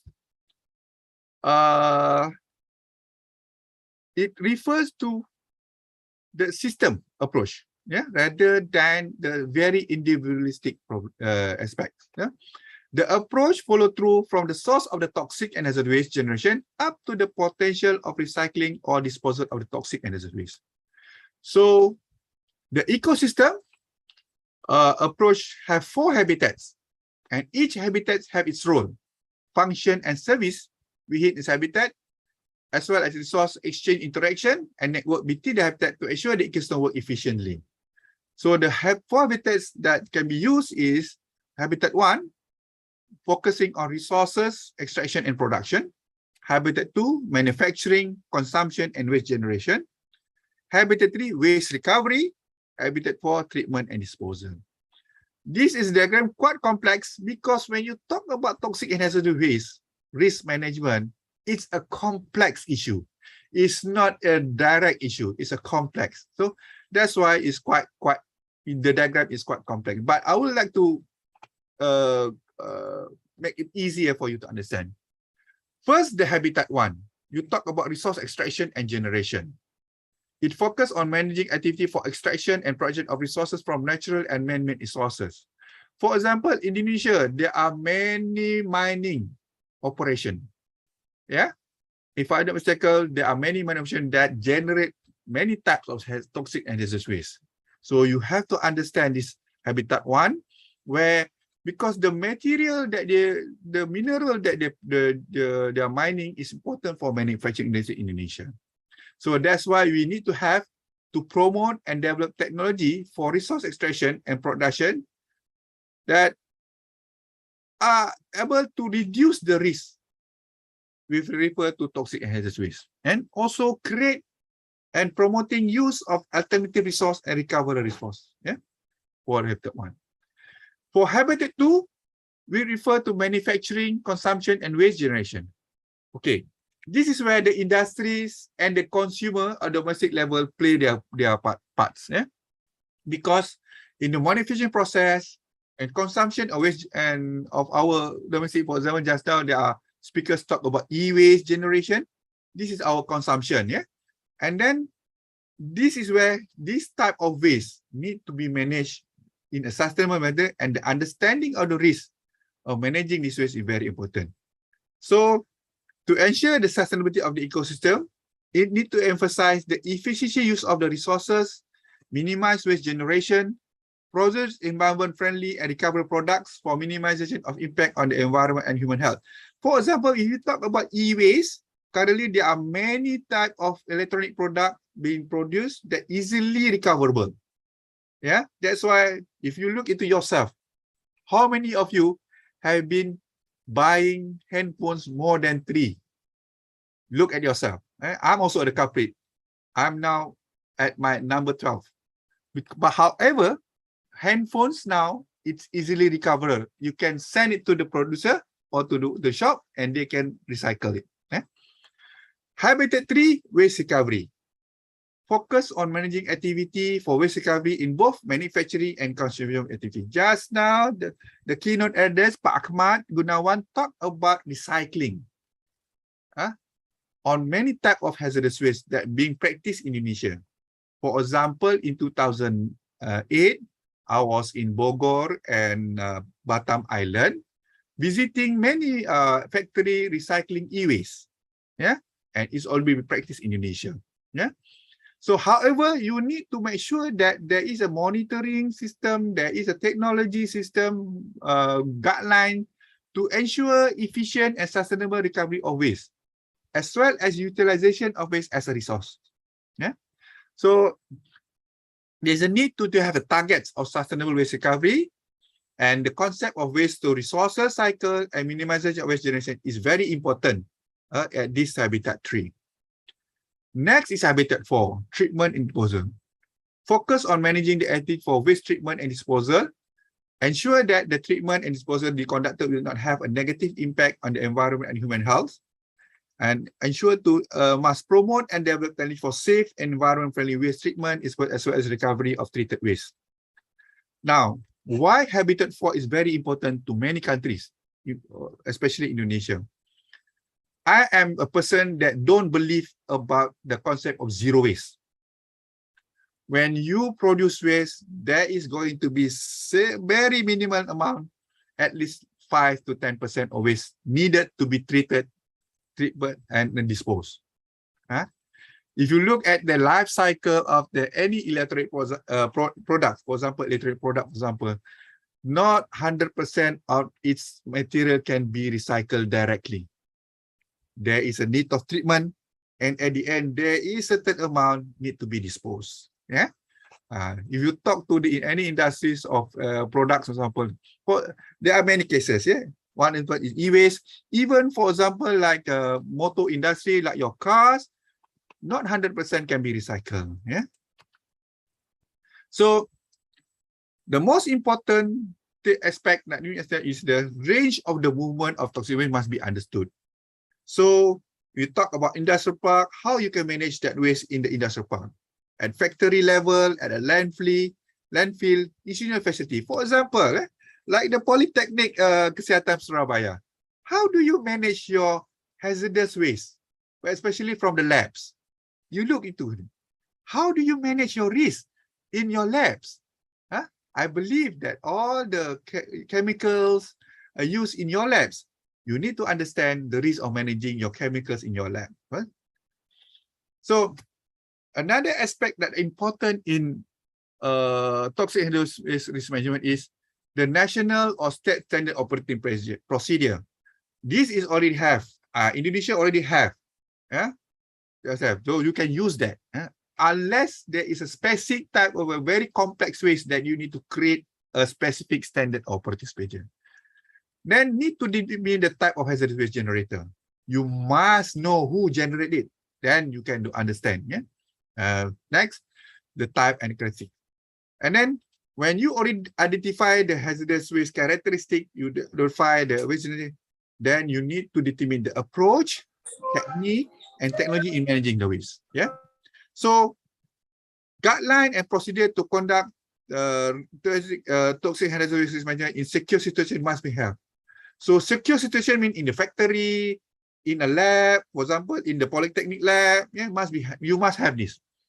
And also, we need to have a guideline and procedure to manage risk during accident or disaster. And I believe Indonesian government does have this. I think you already have your hazmat team. Maybe in your fire brigade or your army or your police, yeah, they do have this. And then you need to understand the transportation mode in land, the sea, and the air. For example, Indonesia is a huge country. You have, I think, more than 3,000 big islands. And the movement of this material or the waste within your islands is vast. So you need to understand, because sea is the best mode of transportation for bulk materials. So just now, there is an element of waste in recovery initiative. I would like to go through quite fast. There is already a practice and industry of recycling of hazardous material in many countries, even Indonesia. Just now I talked about when I visit in Batam Island in Bogor in 2009. Actually, Indonesia is quite ahead in this, and that's why your government already have a guideline to do. So, however, in recycling this material, you have to understand what you mean by the toxic hazardous secondary material. It is processed to recover a useful product, and you need to understand how it being used or reused. Yeah. So use this recycling that involves the direct placement of waste or product containing waste. Yeah. Do you mention just now, if I'm not mistaken, the Prof Hayan, I think, talked about the use of some plastic material for road construction. Yeah. But however, the most important is that there is a benefits of recycling toxic hazardous waste. Yeah? For example, in reference to environmental benefits. Yeah. When you recycle toxic hazardous waste, you are actually reduce the consumption of raw materials. You reduce pollution because you are reducing the volume or the amount of waste being disposed at the environment. And you also reduce the energy used to extract natural or new materials. And of course, you are also reduce the volume of waste that must be treated and disposed of. That's the environmental benefits.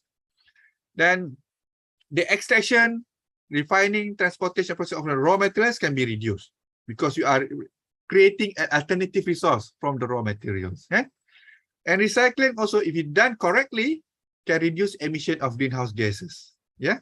Because there are process of recycling with less energy, yeah, and use of low fuel burn and less fuel, for example, yeah. And yes, they are at the end. The recycling of toxins actually reducing the amount of volume of this waste to treatment and disposal area. Just as I said just now. In terms of economic benefits, it's actually create jobs. When I visit Bogor and Batam 2009, yes, it create jobs opportunity, but there is a need to understand this. The people who work in this area must be given safety gears to ensure that they are not, the risk of exposure to this material waste is low. Yeah. Then there are also, of course, income where for the government, I'm not sure now what are the economic benefits in terms of rupiah to the government of Indonesia from this industry, but at least it's quite huge. And a business who conduct toxic and waste recycling have a positive image. They are able to claim that their product or their process are environmentally safe and sustainable, which create goodwill, and if possible, can create more profit. I would like to put an example what have been implemented in Indonesia. Electric waste recycling initiative in India. If I know, one is the e-waste RJ community. This is one of the pioneer have been responding to the problem of electric waste in Indonesia. So they focus on how to dispose or recycle the e-waste by conducting campaign and creating a system. Then it was started in 2014. This is very important because Indonesia currently generates 1.8 in 2020. This is data.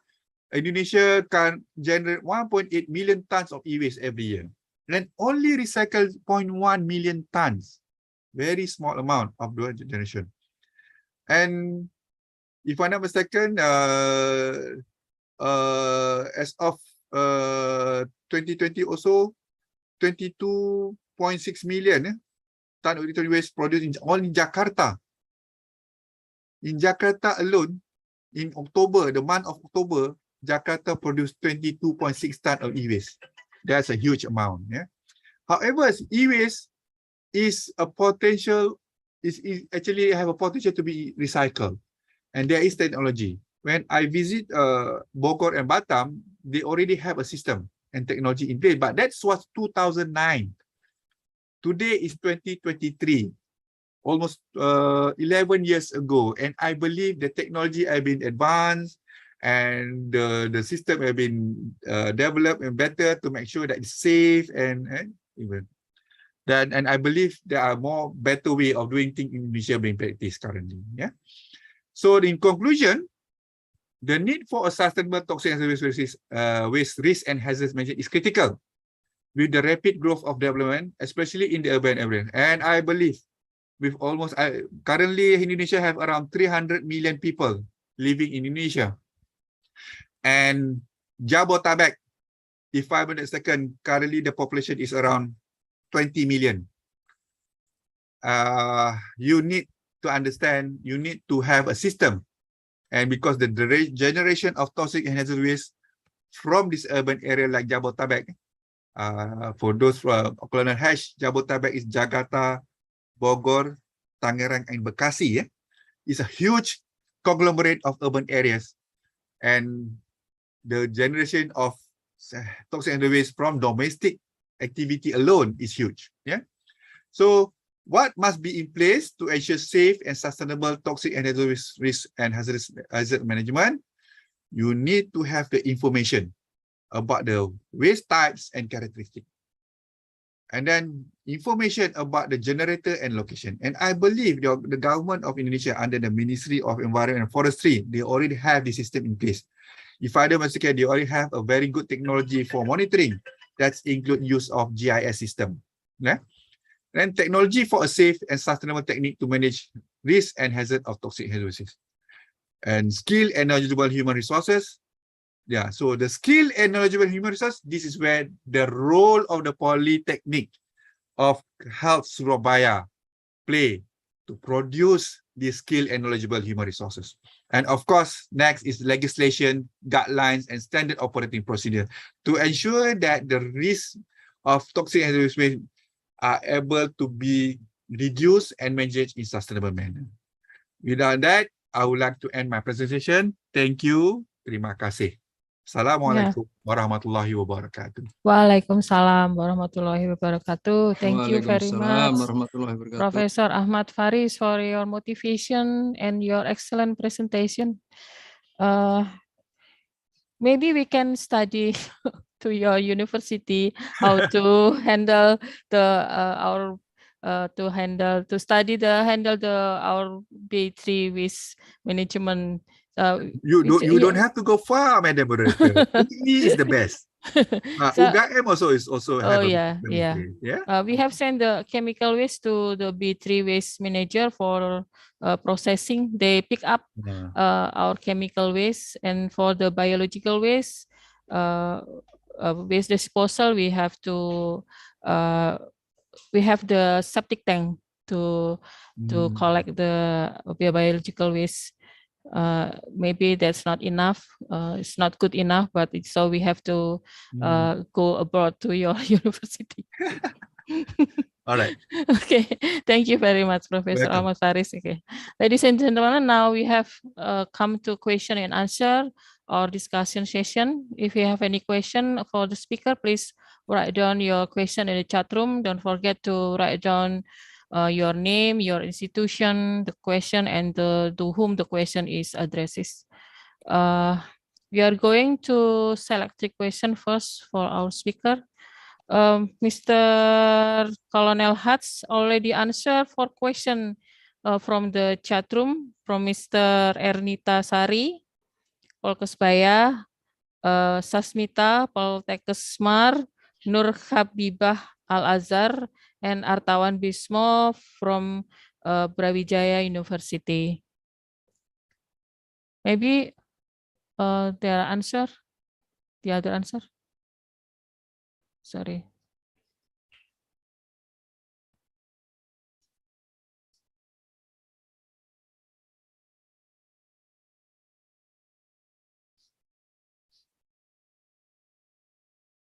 Yeah, question from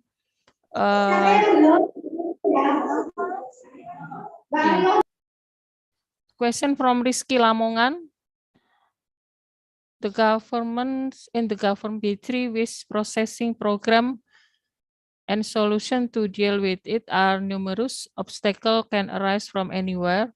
How best to overcome obstacle? To I think to Mr. Colonel Hats.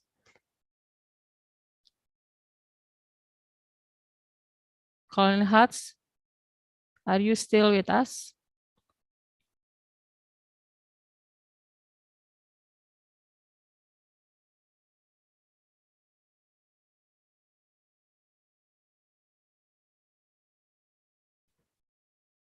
Masih ada?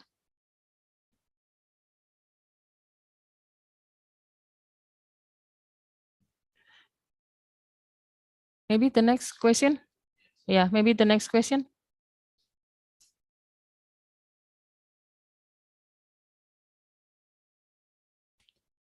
Speaker 1, mungkin yang speaker Miss Profesor Kayan.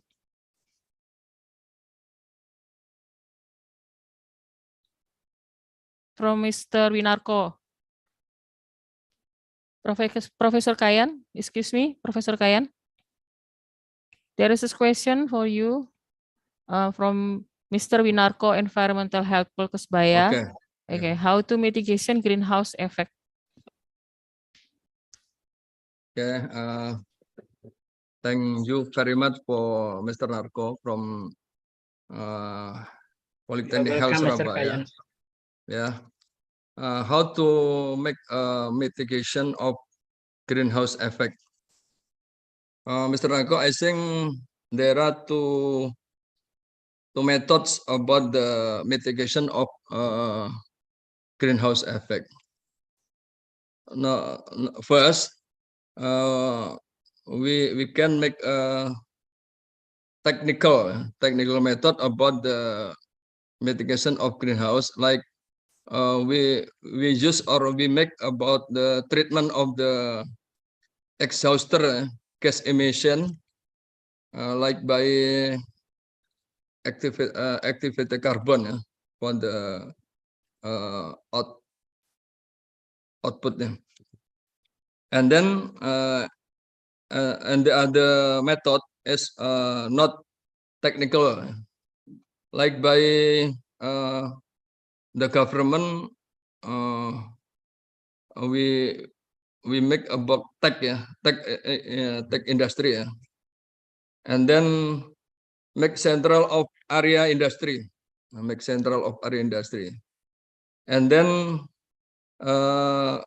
make quality standard of gas emission. I think if the true method, I think we can to decrease about greenhouse effect, especially for sanitarian on environmental sanitation expert. We can atau we roll of the function about the decrease about greenhouse effect by make technical and not technical. Technical as we like we make treatment to exhauster gas emission, and not technical as I think make central of area industry like Surabaya industry, Rungkut, and then make a quality standard of the gas emission in Indonesia as baku mutu, like that. I think enough. Thank you very much for Mr. Sunarko.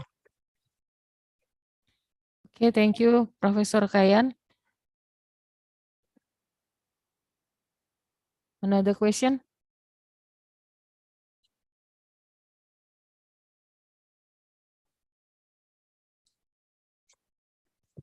This is for Mr. Kayan. From Saldan Naura, Polytechnic Health Minister of Surabaya.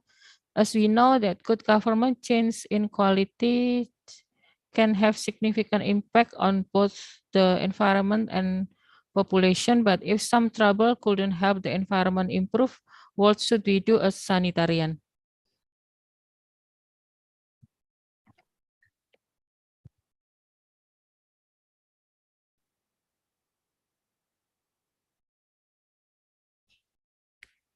This is question for you, Professor Kayan. Okay. Thank you very much for Mrs. Naura from Health Polytechnic. Now I think like from government, special Surabaya, I think much about regulation about the specialist hazardous waste, like AMDAL in Indonesia, pajak tech industry, and central of industry, and quality of standard of gas emission. And technical, I think all of the industry in Surabaya, we must to product our waste, our waste special hazardous waste. I think the government is can to IPAL, installation of waste treatment. I think itu. And then about occupational health in industry, I think there are 3 or 4 methods about to protect of hazard waste, especially gas waste, like elimination. 2 substitution, and 3 is engineering control, and 4 administration control, administration control, back the occupational shift or rotary in the work, and then if that cannot this about the method, we must to PPE, to PPE, personal protection equipment, like make mask face like that, and so on. I think like that. Thank you very much. Assalamualaikum Ya, warahmatullahi wabarakatuh. Waalaikumsalam warahmatullahi wabarakatuh. Another question in the chat room. Professor Fariz, you have already answered Okay, the but question I answer, from but I Farhan. think maybe I can elaborate more Yeah. about this question about from Farhan Nabila. Farhan Nabila, yeah. How about Okay. if there are no 4 habitats for industrial toxic? Yes, it's critical for Indonesia, for example, especially in many of their urban areas like Jabodetabek. The land of space for treatment and disposal for areas is quite critical. In fact, when I visit in Bogor, there's one treatment plant that we visited. That was 2009, and I was informed by colleagues from ITB, Pak Henry Damanhuri. Maybe you never heard of him, Professor Pak Henry Damanhuri. Said there is because of the urbanization process, there are more people. They are land that then they build their house towards the plant and the treatment area. That's become a critical, because if you want to build the habitat for, it's very critical to have your what we call buffer zone. And for Indonesia government, if I look at the buffer zone is around 1 kilometer, somewhere there. Yeah, so it's difficult. And if you look at this situation, however, in the area like in Bogor, in Bandung, in Jabodetabek, the industrial areas, or there are many small manufacturing industries, the smaller SME, small medium enterprise in this area, which generated small amount of scheduled waste or hazardous waste. But since it has too many, it become accumulating back. So there is a need of habitat 3, where you need to have system to recover this waste, to make sure that you will have a minimum requirement to have a treatment and disposal. But I'm not very sure now, because that was 2009. Now it's 2023. After 12 years, what happened to that treatment plant in Bogor, whether it's still operating or not?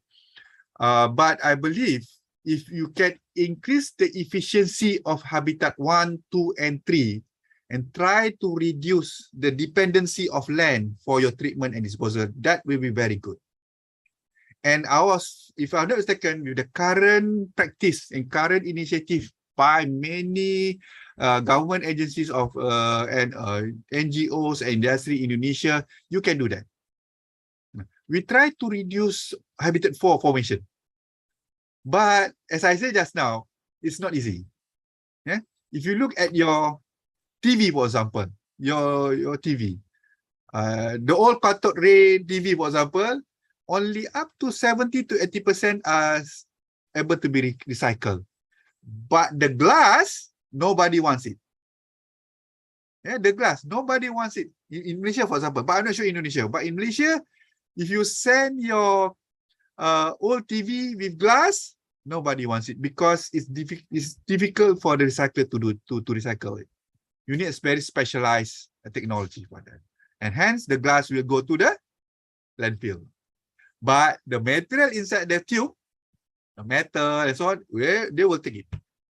But the glass, they will not take it. So yes, it's still.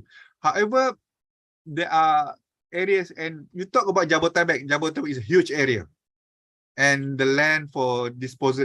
Even Surabaya, for example, I believe the municipal or the province of Surabaya have difficulty to identify new landfill site, right?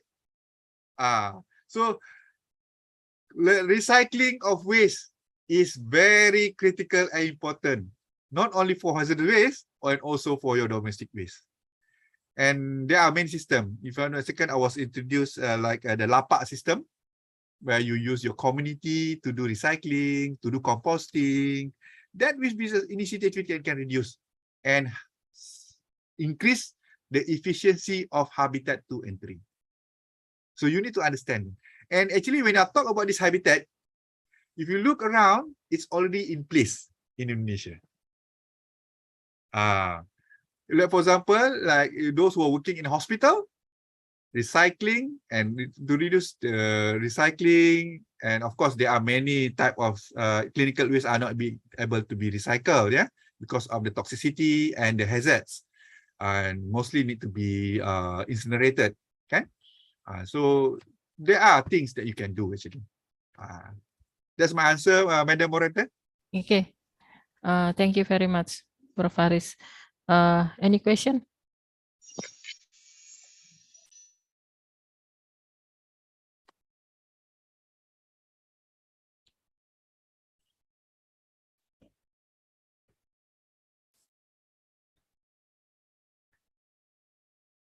Any question from committee? No, no question. Mr. Colonel Hutz, are you still with us?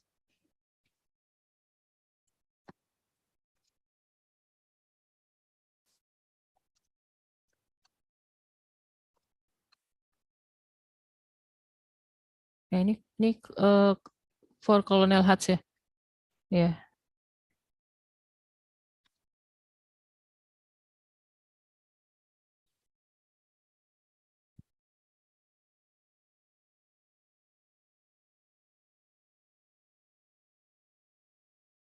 Colonel Hutz, excuse me, are you still with us?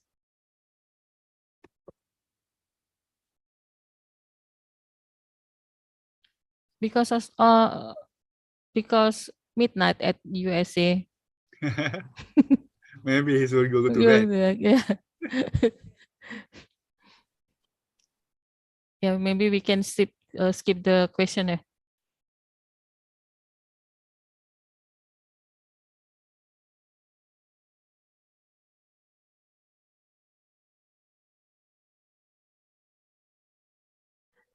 I think that's all.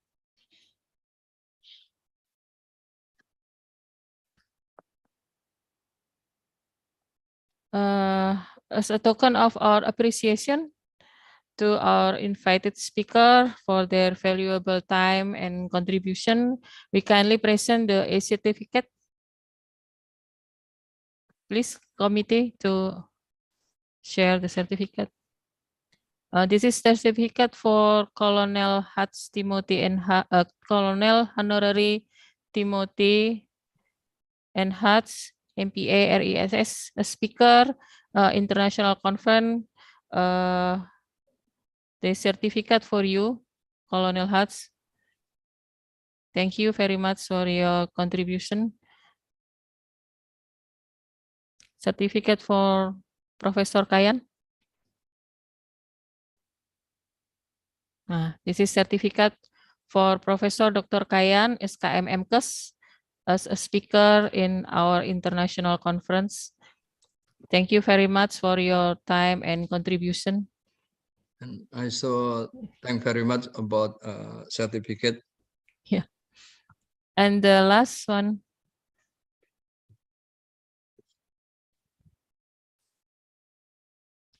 This is certificate for Professor Dr. Ahmad Fariz bin Mohamed. This is, thank you very much for your time, for your motivation, and for your excellent presentation in our international conference. Thank you, Madam Moderator, and to the conference organizer. Yeah. Alhamdulillah, terima kasih juga Alhamdulillah. saya ya. Jika ada peluang, boleh datang lagi. Okay. To be lecturer. Okay, to be lecturer maybe. Yeah, okay, thank you very much for all speaker.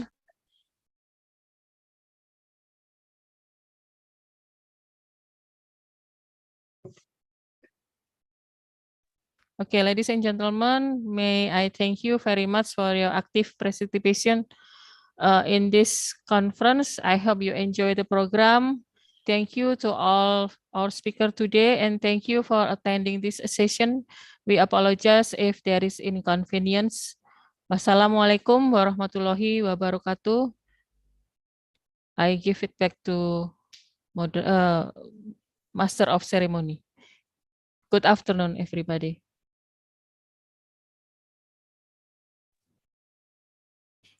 Thanks to Mr. Colonel Timothy NH MPRS as the second speaker, Mr. Professor Dr. Hayan SKM MKes as the third speaker, and also Mr. Professor Dr. Ahmad Fariz Mohamed as the fourth speaker. All right, next is the virtual awarding of certificate as a form of award appreciations for Mrs. Dr. Insinyur Iva Rustanti Eri Wardoyo MT as the moderator. To the committee, time is yours. Here is a virtual certificate for Mrs. Dr. Insinyur Iva Rustanti Eri Wardoyo MT as the moderator of the speaker. Please accept it, Mrs. Iva. Okay, thank you, Ms. Wulan. Thank you very much to Mrs. Dr. Insinyur Iva Rustanti Eri Wardoyo MT as the moderator of the second to fourth presenters. All right, entering the next event that many participants have been waiting for, namely the door prize reading. In this international conference on environmental health, there are two door prize categories, including number 1, most active participants, and then number 2, participants with the best questions. So let's just see who the door prize winner this time are. To the committee, time is yours.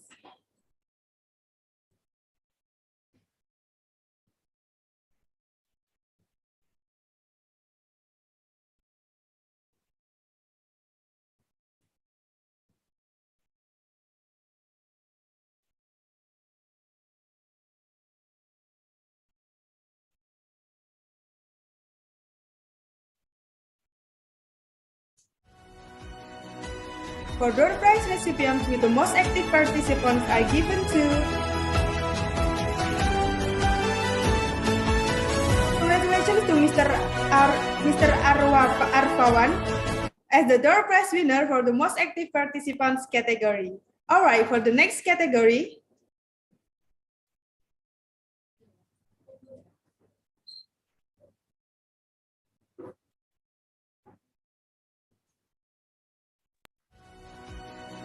door prize recipients with the best questions are given to congratulations to Mrs. Farhan Nabila from the PT Sentosa as the winner of the door prize in the category of participants with the best questions. Congratulations to all the winners, and for participants to get door prize, please contact the contact person list in the Zoom comments below. International conference participants are asked to fill in the final attendance and evaluation sheet which have been distributed in the Zoom comments column, WhatsApp group, or YouTube live broadcast by the committee.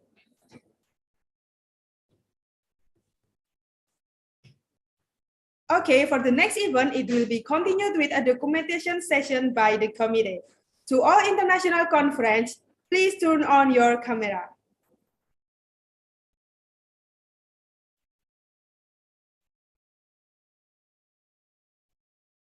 Okay, I will count down. 3, 2, 1. And for the next slide, 3, 2, 1. And last, 3, 2, 1. Thank you very much to all participants who have turned on their camera feature. This is a series of events at this international conference on environmental health with the theme Safeguarding and Management of Hazardous Waste as an effort to improve environmental quality. Thank you to all presenters, moderators, and all participants who attend today's international conference. Certificate will be sent via email to each participant no later than 2 weeks after the end of this international conference. It doesn't feel like we have entered the end of the event. Let us close the International Conference of Environmental Health by giving thanks. I am Mularna Widianti as the host. Excuse myself and apologize if there are any mistakes in guiding today's international conference. That's all from me. Thank you. Wassalamualaikum warahmatullahi wabarakatuh. Good afternoon, everyone.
Thank you.